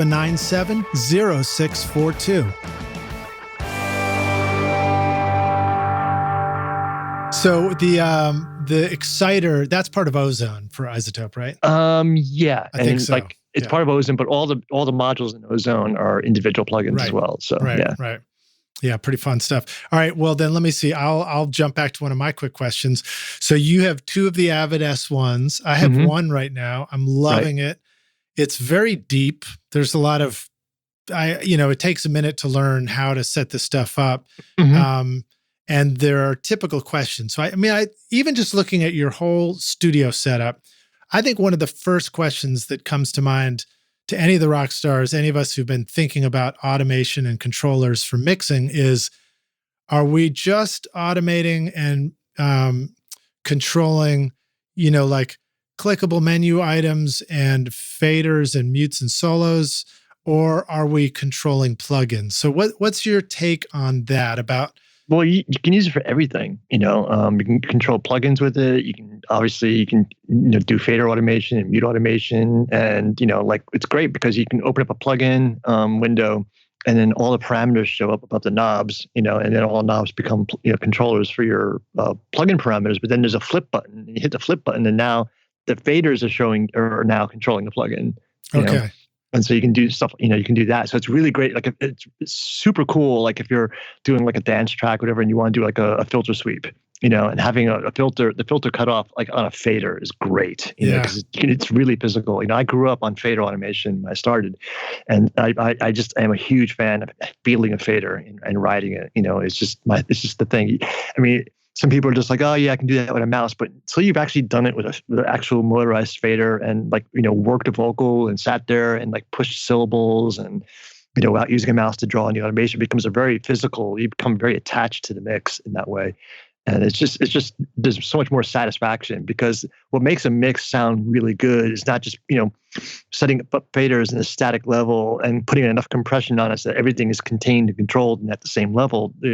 The magic in the mix happens from riding the faders and making things, change in level and, change the arrangement just ever so slightly. It's amazing how much you can just change the feel of a chorus by pushing up a snare by 0.5 dB, physically with your fingers, or riding up a tom fill or whatever. It just becomes a more fluid, interactive thing. It's more fun, more than anything else. It's just more fun. And it's great when I get sessions in from as a mix session, Pro Tools files in from other engineers, and I open up and I look at the automation, and it's just these straight line edits. They obviously just highlighted it and said, oh yeah, I want to push the chorus vocal up a little bit, and the mixes sound, they sound good, but then I'll get a mix from somebody, their mix session, and it sounds really good. And I look at the volume automation, and there's just thousands of automation points, because you can tell they sat there and rode the faders, Yeah. Yeah. I mean, I learned all that stuff from watching guys, I engineered records that Andy Wallace has produced, and I've watched Andy mix, and it's just like, it's all hands on. And, it's like playing an instrument, Michael Brower, for example, like the first time I walked into a session, he was mixing this Booker T and EMG records that I had done some engineering on. He invited me to come down and check out the mixes. And I was sitting on the couch, and I was like going, wow, that snare drum sounds really good. I wonder what he's doing. So I got up and looked over his shoulder. I looked down at the console, and I couldn't find the snare drum fader, because he didn't at that time, he never labeled his tracks, the faders on the console itself. And when he took a break, I was like, why don't you do that? And he's, why don't you have, labels on the scribble board, on the scribble sheet? And he's like, well, it's sort of like being a piano player. When you want to touch an F sharp, you don't look down and look for that black key. You just, where it is. It's right there. He said, my snare is right here. My vocal is always right here. My electric guitars and rhythm guitars are always right here. And he was giving me this very long explanation, and he stopped, and I just paused for a second, and I looked at him. I said, you just don't want people knowing which fader is which, so they're looking at the faders, right? And he goes, yeah, that's really the reason. Because he has the track sheet sitting on the console, so he knows where everything is. Yeah. Well, but it's a good point, and it brings up the question too, for you and the way you like to work. Do you find that with the S1 controllers, you prefer to create layouts where a certain fader will always be the same thing? Or do you prefer to do things where you're spilling out VCAs or folders onto a bunch of faders? Yeah, I mean, I've experimented with putting everything in folders. And when you open up and you touch a folder track, it spills out. I mean, that's kind of cool. I mean, before there were folders in Pro Tools, I did everything with memory locations, because you can make a memory location like show and hide tracks, right. So I have a very consistent memory location list in my template. So like, for example, memory location 87 always shows my drum tracks. Memory location 90 only shows my bass tracks. Memory location 91 is just my guitar tracks, and so on and so forth. And I can call that up using the number pad. And I've been doing it like that for like 10 years now. So it's a very hard habit for me to break. So like, I'll be sitting there working. I was like, oh yeah, I need to check out that guitar. And I just type in period 91 period. And then all of a sudden now, only my guitar tracks are showing up. And then I have one memory location that I call essentials. And it's toward the end of the mix where, okay, you're riding the vocal, but the vocal is sort of dancing around the electric guitar track, and there's like a percussion track that interacts with the vocal too. And it's like usually like 5 tracks that you need to work together, rather than individually. Right. So I'll have a memory location called essentials, and it will just spill out just like the main tracks that are that need attention, and that can vary from mix to mix. It could be just some vocals, it can be some guitars, it can be whatever. But it's usually like 5 or 6 faders that have tracks that sort of interact with each other. Yeah, that's very cool. So, as I've been trying to figure out how to set up these systems for mixing, I do find that a lot. I'm like, okay, I'm at a point in the mix where things are balanced, and now it's a question of keeping a couple of guitars doing the right things with the vocals doing the right things, or whatever those things are that are playing back and forth between what are you supposed to pay attention to in that moment, or just simply not lose. In the mix. I mean, but they're not things that are necessarily right next to each other that would show up on the mixer that way. And just remember, like in the old days on an 80 channel SSL, your vocal will be at one end of the console, your kick drum will be at the other, and it's like, and then you have to slide out of the sweet spot, and hope that you're getting it right, And that's also the reason in my setup, if you look at that picture, I have my monitors, my computer monitors have one over the other rather than side by side, because I don't want to be turning my head, looking at one screen and turning my head and looking at the other, because that changes the balance that you're hearing. Wow, yeah. So I'm always looking straight ahead, and also when you have monitors like side by side, right there in the middle of your field of vision is, the bevels of the 2 monitors, there's nothing there to look at, right. So I'm looking straight ahead. I'm looking at waveforms, or I'm looking at a mixer window, or I'm looking at a plugin. It's all like everything is right in front of me. And if you put the monitors side by side, then they may not be symmetrical too. If there's different monitors, whereas in your case, My lower monitor is a little bit smaller than my upper monitor, just because like when I buy a new larger monitor, then the old larger monitor becomes the lower monitor, Nice. so they kind of swap out, Nice. um, and and also if you have them side by side and you have really big monitors, you have to set your speakers really far apart. And I just like, it's funny, I look at some people's setups and they're like, they use those prefab mixing desks that you can buy from Sweetwater that are only like 3 feet deep, and then the speakers are like hard left and right, like right next to your ears. And nobody listens to music that way. Yeah. Yeah. Okay. So here's another question. This one comes from our mutual cousin, Adam Shaw. Okay. Not really. I don't think we're cousins, but we could be distant cousins. You never know. Adam says, what are the main mixing and control advantages to the trackpad mouse over a standard one? I'm entertaining trying one, but I'm not totally sold. Is it really a workflow booster? You probably already answered that, but if you have any other thoughts about the trackpad, you can. Like I said, I only use the trackpad occasionally to tweak plugin parameters. I've tried using a trackpad solely, on its own, and it gives me really crazy wrist pain, because like the whole pinching thing, and like I always feel like I can't rest my hand on the trackpad at all. Otherwise, it's going to trigger either a mouse click or it's going to move the mouse pointer somewhere else. Whereas on a trackball, you can kind of rest your hand on the edge of it, and not hit a button or move the mouse or whatever. Ergonomics was super, super, super important for me. Totally. I'm constantly tweaking the height of my chair at least every half hour or so to make sure that like when I rest my arms on the arms of the chair, that my wrists are level with the edge of my keyboard, so that way I'm not doing any weird angles and weird ergonomically bad positions, because I spent a couple years trying to find the right chair. One of being this super cheap one that I found on Amazon. It's just perfectly comfortable for me for some stupid reason. It's just super important that everything just be within arm's reach. Like a lot of people I know rave about like the Slate Raven, the touchscreen controller, and I think it's a wonderful thing. But like, there's this thing in ergonomics they call it wolf arm, which means like if you're using a touch screen all the time, I'm sorry, gorilla arm, you use a touch screen, a while, your arms aren't resting on anything for like long periods of time.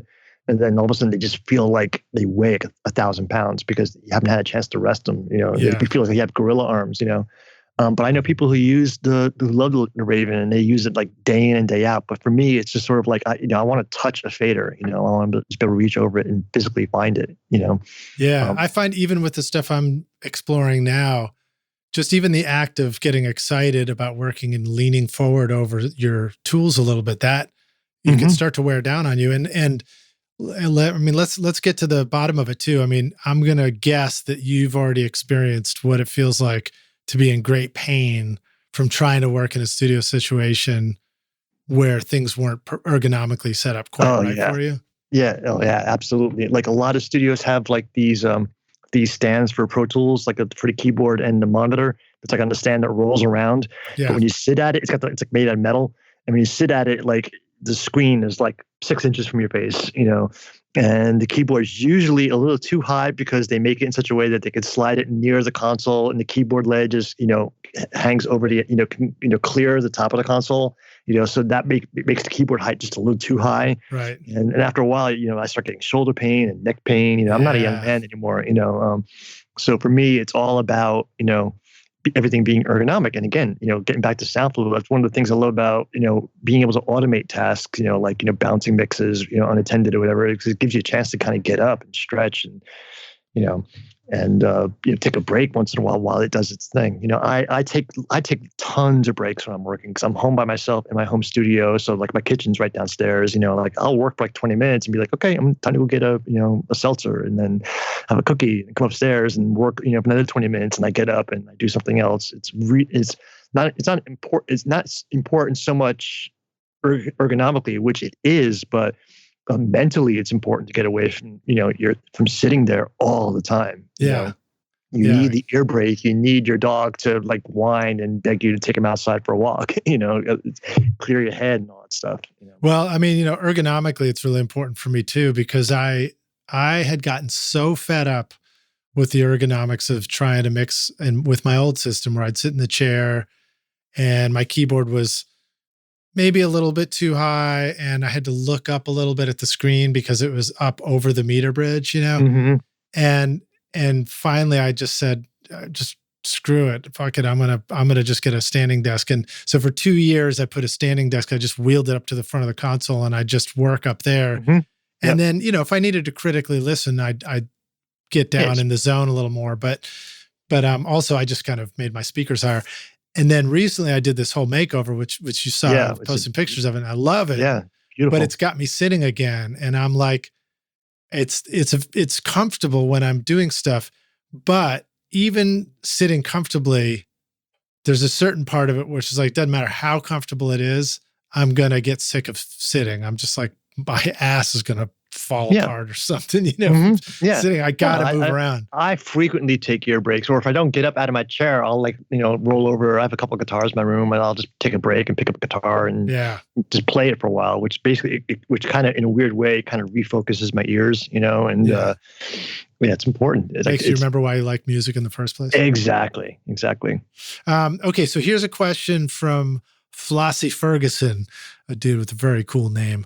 Do you try to use controllers for plugins like EQs and compressors, or is it mainly buttons to control the DAW functions? Have you found uses for the flying faders outside? I think he's referring to the S1. Outside of controlling track volume and volume automation, is it really worth spending hours investigating and setting up controllers versus using that time to create and record? Fair question. Last question. I think I answered that earlier. Yeah. And then last question, any cool and unusual ideas for using Stream Deck? well, if you want to get back into that, I'll I have a series. I have this one set of scripts that preps my sessions that is just insane. A client will send me, let's say, a folder of consolidated files, right? And so I have audio files, and so the first step I do is I take all those audio files, I put them in another folder, and I give that folder the name of the song, whatever, and I in the Finder I navigate into that folder, and then on my Stream Deck I have a button that says Make Session from Template.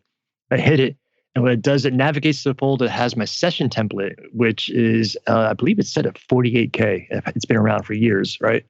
It'll open up that session with the Shift key down, so when it opens, I don't have to sit there and wait for it to load the plugins. It'll just pop right open, And then the script will ask me, okay, what's the sample rate of the new session, and what's the name of the new session? I enter in all the information, I hit enter, and then it immediately creates a new copy of my mix template in the folder where the audio files exist at the right sample rate and everything. Then it opens up that session, right? And then it says, do you want to import tracks from another session, or you're importing audio? And I say, well, I'm importing audio. It finds the audio folder, imports all those audio tracks to the bottom of my template, right? And then quits. And then at this point, I go in there and I just manually, I organize the tracks a little bit, put all the drum tracks together, put all the guitar tracks together, et cetera, et cetera. And then I have a Stream Deck that has a button for each of my presets, each of my track presets, the Pro Tools ones, right? So I'll have a preset that says, so I'll highlight all the drum tracks, and I have a drum preset. I press drums, and then it takes all those tracks and it puts all these inserts on them. It assigns them all to a group. It colorizes the tracks, and it sends them all to the proper subgroup in my template, right? But if I hold the Shift key when I hit the drums preset, it does all that work, but then it physically drags those tracks up into my template, into the right position. So it organizes all of my, and I do that for every set of tracks I have. I do for my bass tracks, I do for my guitar tracks, everything. So it automatically just applies all the plugins and sends and the groups and the faders and everything that I want, and then moves it into the whatchamacallit, into the session in the proper position. That's amazing. Inside my mix template. And then when I'm done with that, I have another button. I hit it, because I've grouped it, I've assigned groups to all these tracks. Now I got to assign all those groups to the proper VCAs that are in my template. It automatically assigns all of that. And then when everything is done, because my template is really big, it can accommodate like 2 drum sets, a drum machine, loops, percussion, bass, acoustic guitars, electric guitars, pianos, horns, strings, vocals, background vocals. It goes through the session and figures out okay, well, he's not using there's no percussion in this song. There's no keyboards in this song. There's no strings. There's no horns. And it selects all the tracks that are not being used in my template. And then it comes up with a window and says, do you want to delete unused template tracks? I'm like, yep, boom. And it just cleans out all the shit that I'm not using. That's amazing. That's a huge time saver right there. Oh, yeah. It basically takes setting up a mix from like an hour to like maybe 10 minutes. And then a guy on the forum wrote another incredible script. Let's say you've got like 8 guitar tracks, right? And like there's 2 guitars that come in at the beginning of the song. Then like, a few bars later, another guitar comes in. And then there's like another guitar that only comes in at the bridge, right? And so you try to sort the tracks in the order that, they come in the song. This guy wrote a script that does it for you automatically. You highlight the tracks, it goes there and looks. It tabs to the beginning of every waveform and tries to find where they come in and then sorts them for you. Wow, that's pretty hip. That's cool. So like, hello. That's wild. That's fun stuff.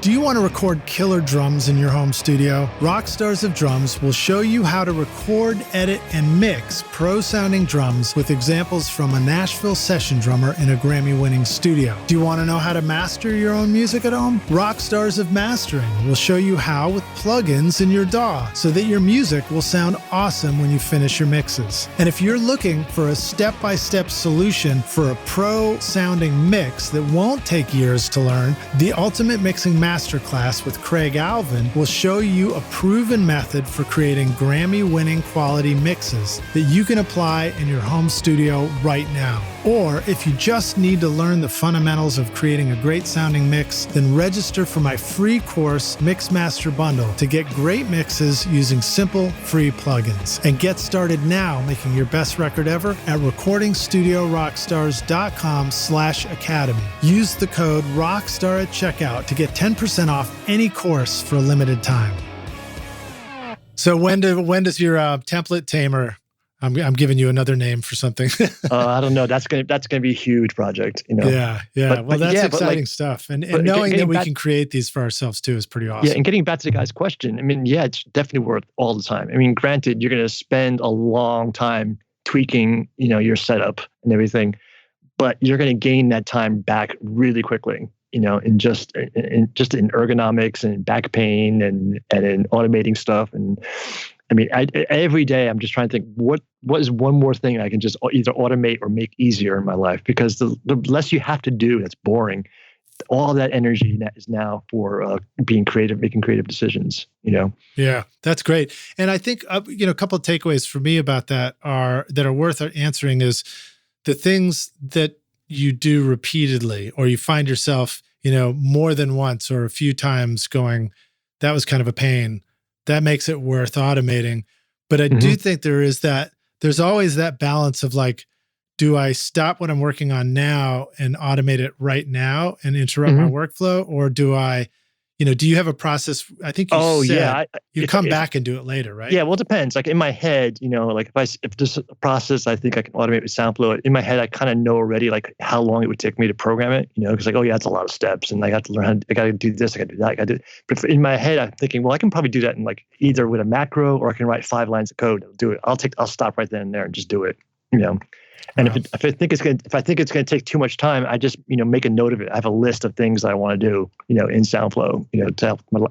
And then when I got some downtime, I'll just spend the time and create them. That's cool. All right, let me see here.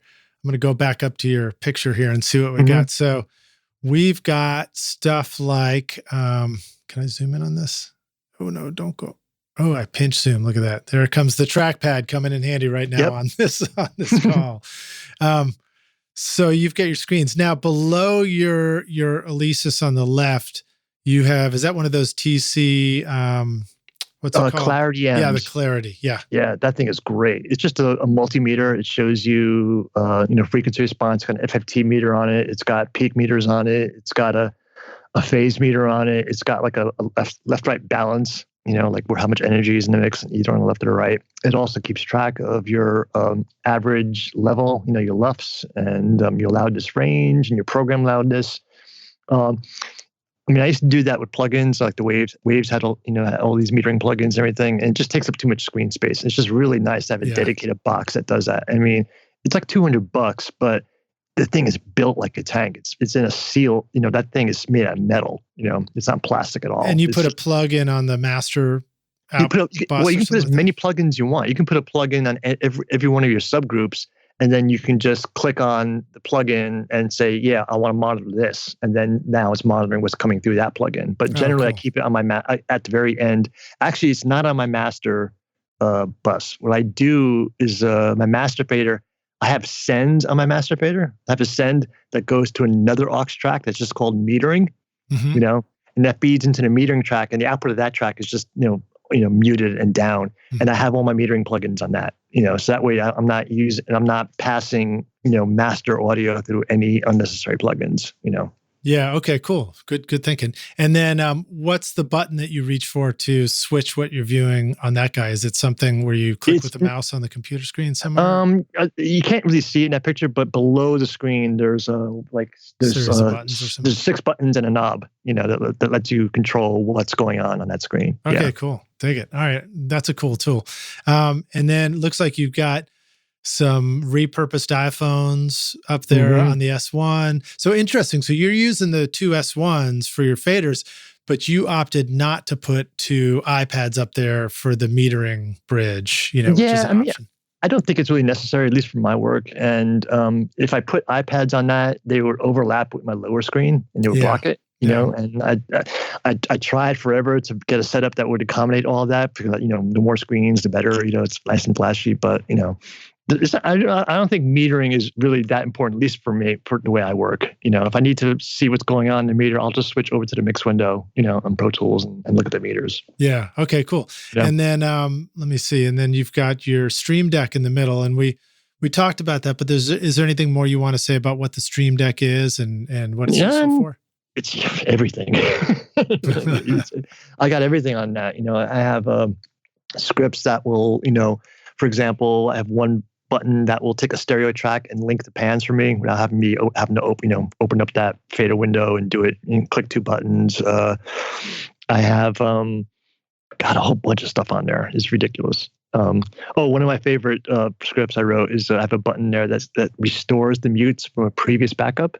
Because sometimes you'll be working and you'll mute a track and not realize you had the option key held down at the same time, and then you'll mute every track in your session, and you got like this 200 track session. And you're just like, oh my god, I don't remember what was muted, what was it not. I have a script that when you hit it, it basically goes into your backup sessions folder, finds the latest backup, and then imports the mutes. So you get back to where you were at least like 5 minutes ago. And if for some reason you option muted everything in your session, and then Pro Tools, for some reason, did it a backup right at that moment, so that the backup is actually useless. Right. If you hold the Shift key down, hit that button, it'll take the second to last backup. Right.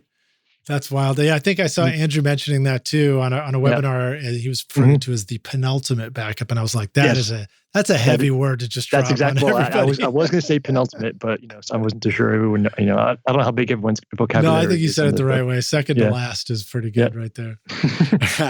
And then, so then if I go over one more, there's another. Oh, maybe that's the Kindle there with some. It's a Fire HD, and that's your deck, right, on that one. That's my deck, but actually, normally on that, I use this for the guys at Soundflow wanted to picture my setup, so I put as much Soundflow stuff as I possibly can. But normally that Fire HD is running the Avid Control application. Right, and I use that too. I use that a lot as well. I've been using that. It's an interesting thing to try and figure out what combination of all these things is the right one. Yeah, like I just use one. I have one page of custom of buttons I programmed, and basically it's like a button that shows all the tracks, another button that hides inactive tracks, another one that shows you the instrument parameters on the left-hand side, opens and closes that. Another one, every time I hit it, it'll change the counter from bars and beats to minutes and seconds and time code. Nice. It'll just do that. I have another button that I use that like I'll highlight some audio on a timeline. I hit this button, and what it does, it turns it into a clip, and then applies this one clip effects preset that I have that just basically rolls off everything below 200, and I use that in vocals, if I have a popped P, whatever, Yeah. It's just stupid things like that. And another button that changes the solo mode to solo in place to AFL, just stuff that Yukon does really well. I'd rather not just spend the time to figure out how to do it with Soundflow. Okay. Here's a question that came in. This one comes from Andy Reed, and he said, ask Chris why he never pursued his dream of being a bassist in a ska band. Very funny, Andy. Andy's a friend of mine. Nice. No, because I always have this thing that like I'm not a big fan at all of like American ska. I just I don't hate it. I just like I'm a huge fan of old school like 80s two-tone ska for Britain. Like the Specials and stuff like that. Wait, didn't you do was it Fishbone or no? Who was it that was in your? No, that's the thing. I've never done a ska band. I mean, I worked at Bad Brains. Bad Brains, that's what I'm thinking of. Yeah, but they're not a ska band. They're a punk band. Right. Okay, fair And enough. the thing is, that's really bit me in the ass like at least once or twice, because years and years and years ago, I took a meeting with an A&R guy, Geffen, and he's like, I got this band. They're getting ready to do their second record. They want to meet with you because they love the Weezer record. I just know who it's going to be already. Yeah, he's like, here's the first record. I listened to the first record. It was like a Southern California ska band with a female lead singer. I was like, oh man, I just you could probably because there was a lot of work back then. It wasn't like I was hurting for work. And I was like, you know what? I'll say no because I'm not going to really be into it. They'd be better served with a producer or engineer who's really into this kind of stuff. And there was no doubt. And the record I turned down was Tragic Kingdom. So it was like, oh, I mean, I may not have gotten the gig, but I just didn't take the meeting, because I was like, nah, I'm not interested. Yeah, you never know. You never know. Okay, let's see. The last question from the rock stars was Walt Whitman. William. Keep doing that, William Whitman. Sorry, William. I just automatically that comes out of my mouth. I'm so sorry. He was asking you William to talk Whitman, about. by the way, let me tell you something about William Whitman. Yeah. He is the world's biggest Steely Dan fan ever. Oh, really? Maybe we'll talk about some Steely Dan. When you talk to him, like just ask him about Steely Dan. It's amazing how much he loves that band. We've got an interview scheduled pretty soon, actually. Okay, great. And of course, William's question was ask him about Soundflow. So let me go back. Obviously we're going to keep bringing that up wherever it comes up. But let me ask you this: so with your two S1s,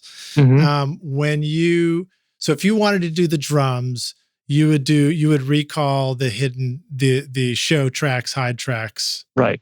Location or whatever you call it, recall setting, and that would spill those out on your S1s. Yep. Across 16 faders, and then what happens when what you need is on, faders 17 through 24. Well, there's a bank button. So you just reach up and bank over. Hit bank, typically. and you can configure in the Yukon software how the bank button works. Like you can hit it, you can set it up so that when you hit bank, it'll bank over by, because I have two of them, right? So I have 16 faders. You can set it up so it'll either bank over by 8 faders, right? Or you can set it up so it'll bank by how many faders you have. So I have 16. So if I have 32 drum tracks and I'm looking at tracks 1 through 16, I hit the bank button. Now the first fader is going to be 17. Cool. All the way so on the you left can hand just side. get a whole big batch at once. So you can either do it by, I call it like, you can either do it by per controller or per controller group. Okay. And then when I was talking to Matty Harris about this, he was using some of the layout features to sort of predetermine what would be shown. Yeah, you can actually, then you also have layouts too. You can store layouts in Yukon. You can basically, say, okay, on fader 1, I want the vocal. On fader 2, I want this. And fader 3, I want that. And you can store it as a layout. Okay, cool.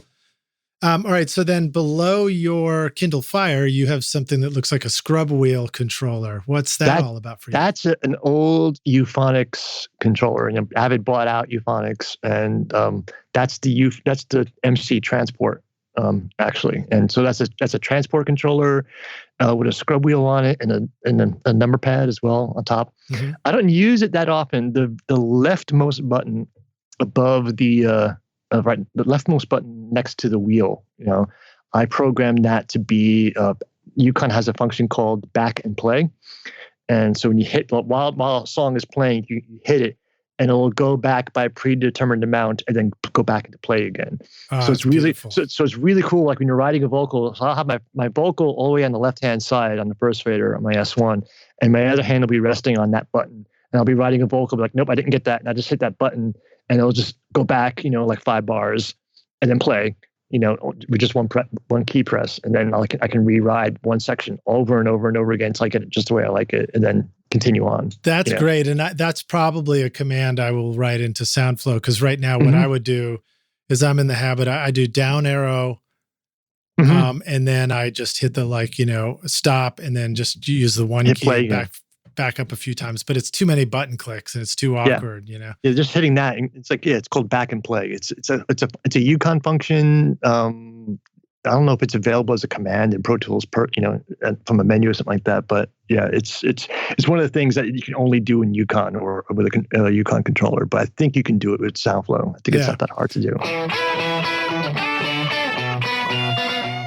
Do you feel like the time you've spent watching YouTube videos, trying out mix tricks, and tweaking version after version of your mixes has not gotten you anywhere? Have you been looking for a simple or straightforward step-by-step process for creating a pro mix that won't take years to learn? What if you could learn that process from a Grammy-winning mix engineer who understood all your mixing struggles and could coach you through them? If you struggle with any of these questions, then the Ultimate Mixing Masterclass is for you. Now you can discover a proven step-by-step mix system from Grammy-winning mixer Craig Alvin for consistently creating a pro-quality mix from your home studio that will sound amazing everywhere. Here's a quote from one of the students. "Absolutely the most informative and helpful block of information mentoring on the mix process I've ever been a part of. This was like sitting behind a mix engineer for years, watching and picking up tips along the way, condensed into a 6 to 7 hour session. Look, when you're ready to take your mixes to Grammy-winning quality, then go to ultimatemixingmasterclass.com and go check out Craig's ultimate snare mixing trick now for free."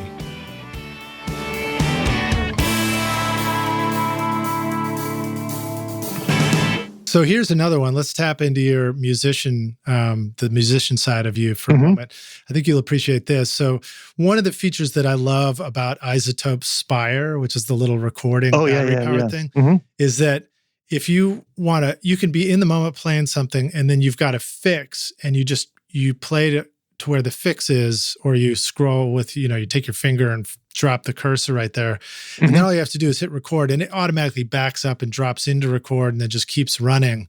Yeah. And I think that would be that's like a perfect use case scenario for Soundflow, is essentially, because you never want pre-roll on when you're hunting for the cursor location, because then it's always going back too far. Yeah. But you want to drop your marker, and then with one button, you could have something that would drop pre-roll in, back it up, drop it into record at the marker, and keep rolling. And you can just stay in the creative flow. Absolutely, yeah. And then you can program that you can assign that to be triggered by a foot pedal on your keyboard. Oh wow, so you never have to take your hands off your instrument. You can just be playing oh, I didn't get that right.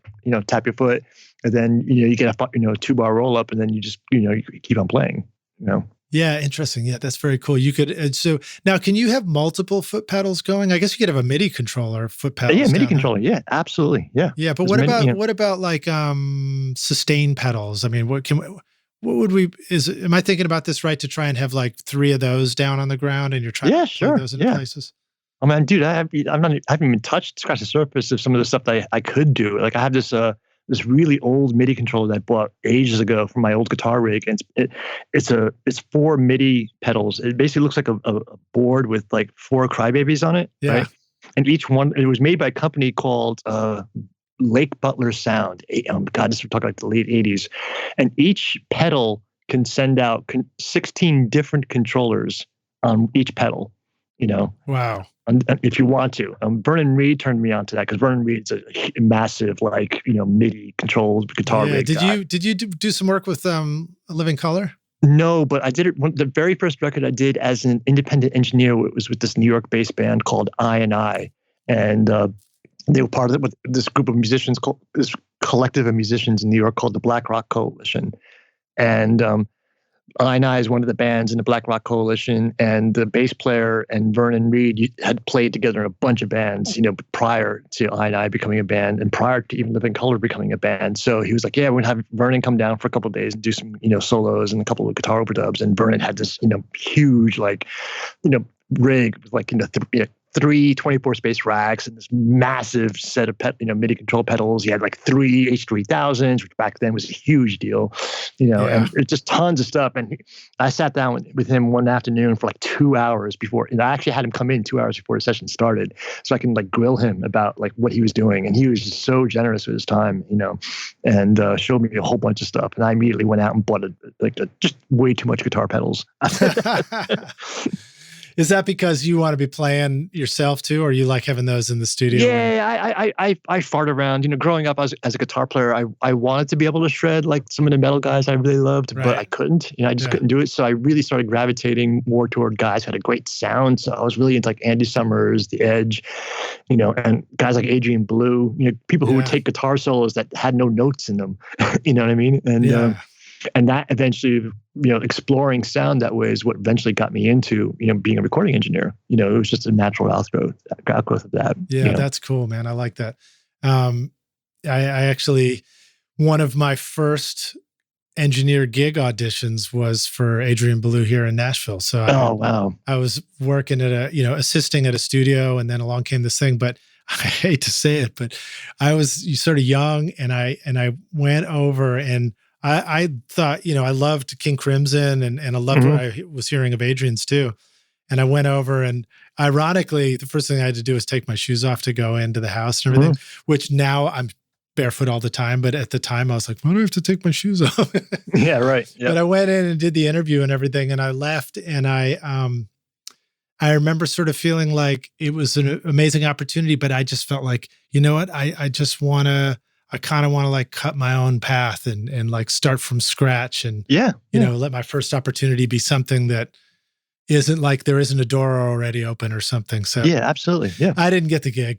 I probably wasn't the right guy for it. Everybody you talk to will have a story like that. Yeah. Yeah. Where they turn something down because they didn't feel it was right, and it wound up being a huge thing. But you don't feel bad about it. You just chalk up to experience and move on. Yeah, cool. All right, let's see. And then it looks like you got like one more iPad off to the side with a little keyboard on it, and I'm guessing that's just whatever you want it to be.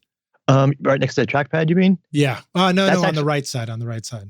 On the right side. It's just an iPad. Yeah, that's my day. That iPad I normally carry around in my bag. Okay, and it's cool. just use it for all stuff. that kind of stuff. It's got the Apple Pencil on it. How often do you find that useful in the studio? I don't use it at all in the studio. I barely do. I use it. No, I use it on my iPad when I'm on the road. And I'm taking notes, or because I used to have a Newton. Not a Newton. Yeah. I used to have the Palm Pilot. Yeah, I got one in the basement still. Yeah, exactly. And you can write. You can enter in text, on an iPad the same way you could with a Palm Pilot. So you had to learn the Palm Pilot technique of writing, right? Yeah, exactly. Yeah, I remember getting really thrilled. Like there was they gamified it, so if you could get really good at writing the letters that were falling down like rain across the screen. Oh yeah. Then you train yourself how to write in Palm Pilot. Yep, exactly. All right, cool. And then last question about this stuff too is I don't see it in the shot. But am I remembering correctly that you are a fan of Hackintoshes and that you've been down that road before? Yes. I built my last one about 2 years ago. It's based on an i9 8-core processor. I love it. It screams. It cost me $1,600 to build. Wow. And as compared to but it's definitely not for the faint of heart. It's a big. You have to. It's really, you have to get kind of deep in the weeds, to do it. Right. I mean, it's simple. If you're technically inclined and you're one of those kind of people who likes to get their hands dirty building computers and changing settings and stuff like that, it's really not that hard. But it's its own thing, but it's a lot better than it used to be. Like I built my first one in 2011, and it was a pain in the ass, but it's so much simpler now. I mean, because so many people are doing it. But now with the M1 processors coming out, and eventually that's just not going to be an option anymore. So it's probably going to be my last one. And the new Mac Minis that are going to be coming out based on the M1 chip. From what I've seen and from what I read, performance-wise, they're going to be more than capable of running huge sessions in Pro Tools. They're pretty amazing. I got one, and so I'm in that world now. And I have bumped up against the edge. If I walk to the edge where the sidewalk ends, so to speak. Yep. But doing some tests, I think I made a blank session with like, I guess it was like 350 or something tracks in it. And I put the SSL Channel Strip 2 plugin on every single track, track Mhm. and maybe another one, maybe like the Arouser or something like that. Yep. And it was doing fine. And then I think I could only put 256 in record, but I rolled it and it was recording on 256 tracks. Jeez. And I think it was doing it. I can't remember if it was even recording to an external drive yet. I think it was still just recording to the system drive that way. Mm-hmm. Yeah, I mean, wow. like we're getting to that point in technology where, usually Avid was pushing the limits of what a computer can do. Now it's turning the other way around. It's like I think processing power is going to kind of like start overstepping, what the limits are in audio. Yeah, now it's Avid. Can you keep up? Yeah, exactly. And I'm looking forward. You don't have to anymore because we got Soundflow. Yeah, exactly.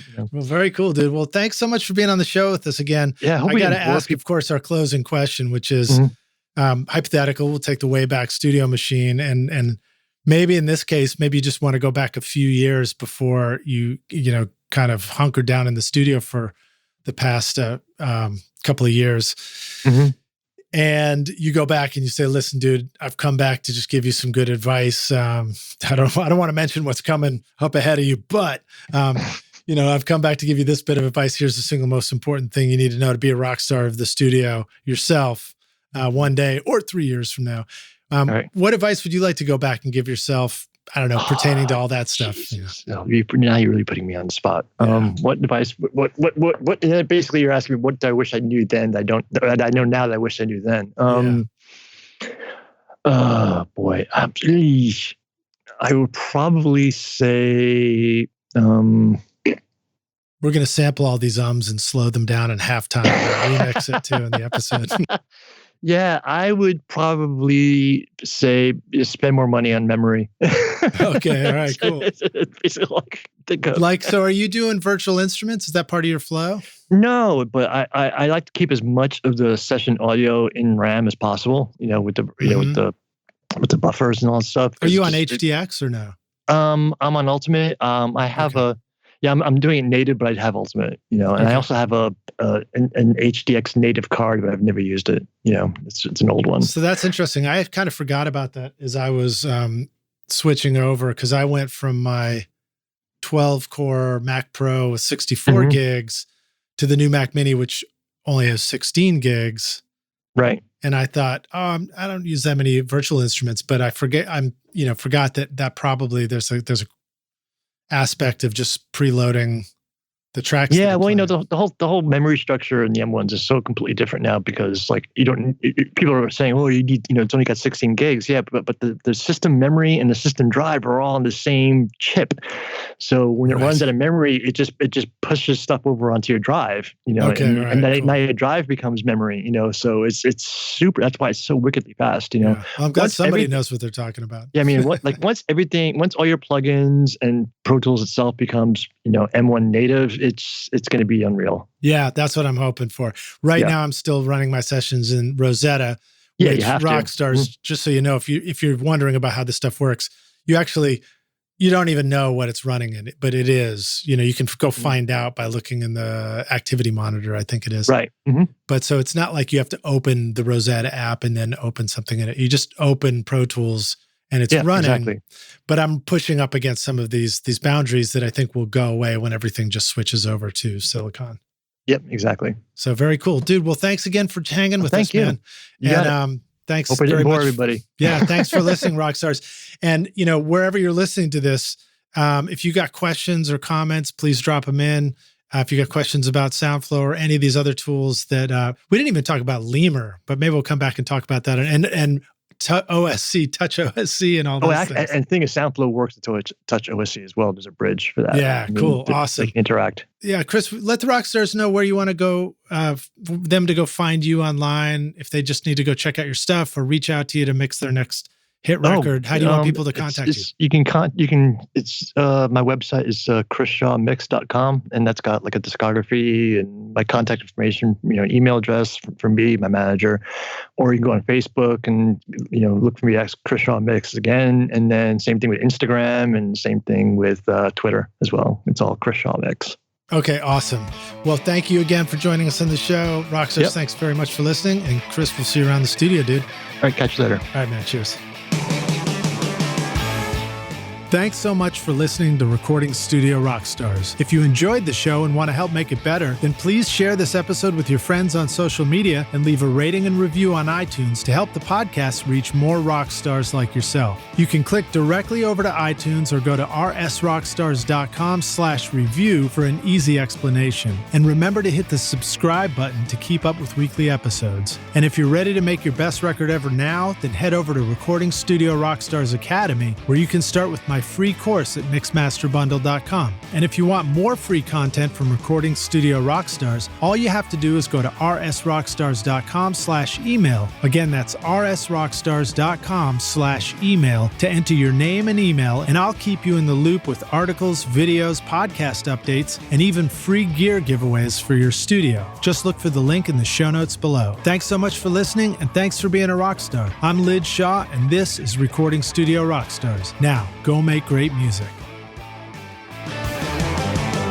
Recording Studio Rockstars would like to give a big thank you to our amazing sponsors who help make this episode possible: OWC, Spectra 1964, Sampley, and Isotope. Remember to use these coupon codes for special discounts. At isotope.com/rockstars, use the coupon code ROCK10 for 10% off any plugin purchase, or start your extended 30-day free trial subscription to access many of their plugins. At Sampley.app, sign up for a free account with 2 projects now, and later use the coupon code RSR20 to get 20% off the first 3 months when you upgrade to a pro account. At recordingstudiorockstars.com/academy, use the coupon ROCKSTAR for 10% off any course for a limited time. You will find links to all these awesome sponsors in our show notes. These are all things I highly recommend for your studio. They're going to help you make your best record ever. I would also like to thank our fantastic team here at Recording Studio Rockstars: Vlad Weselchenko, Braden Stremming, and John Richardson for additional podcast and video production. Thanks so much for listening, and we'll see you in our next episode. Cheers.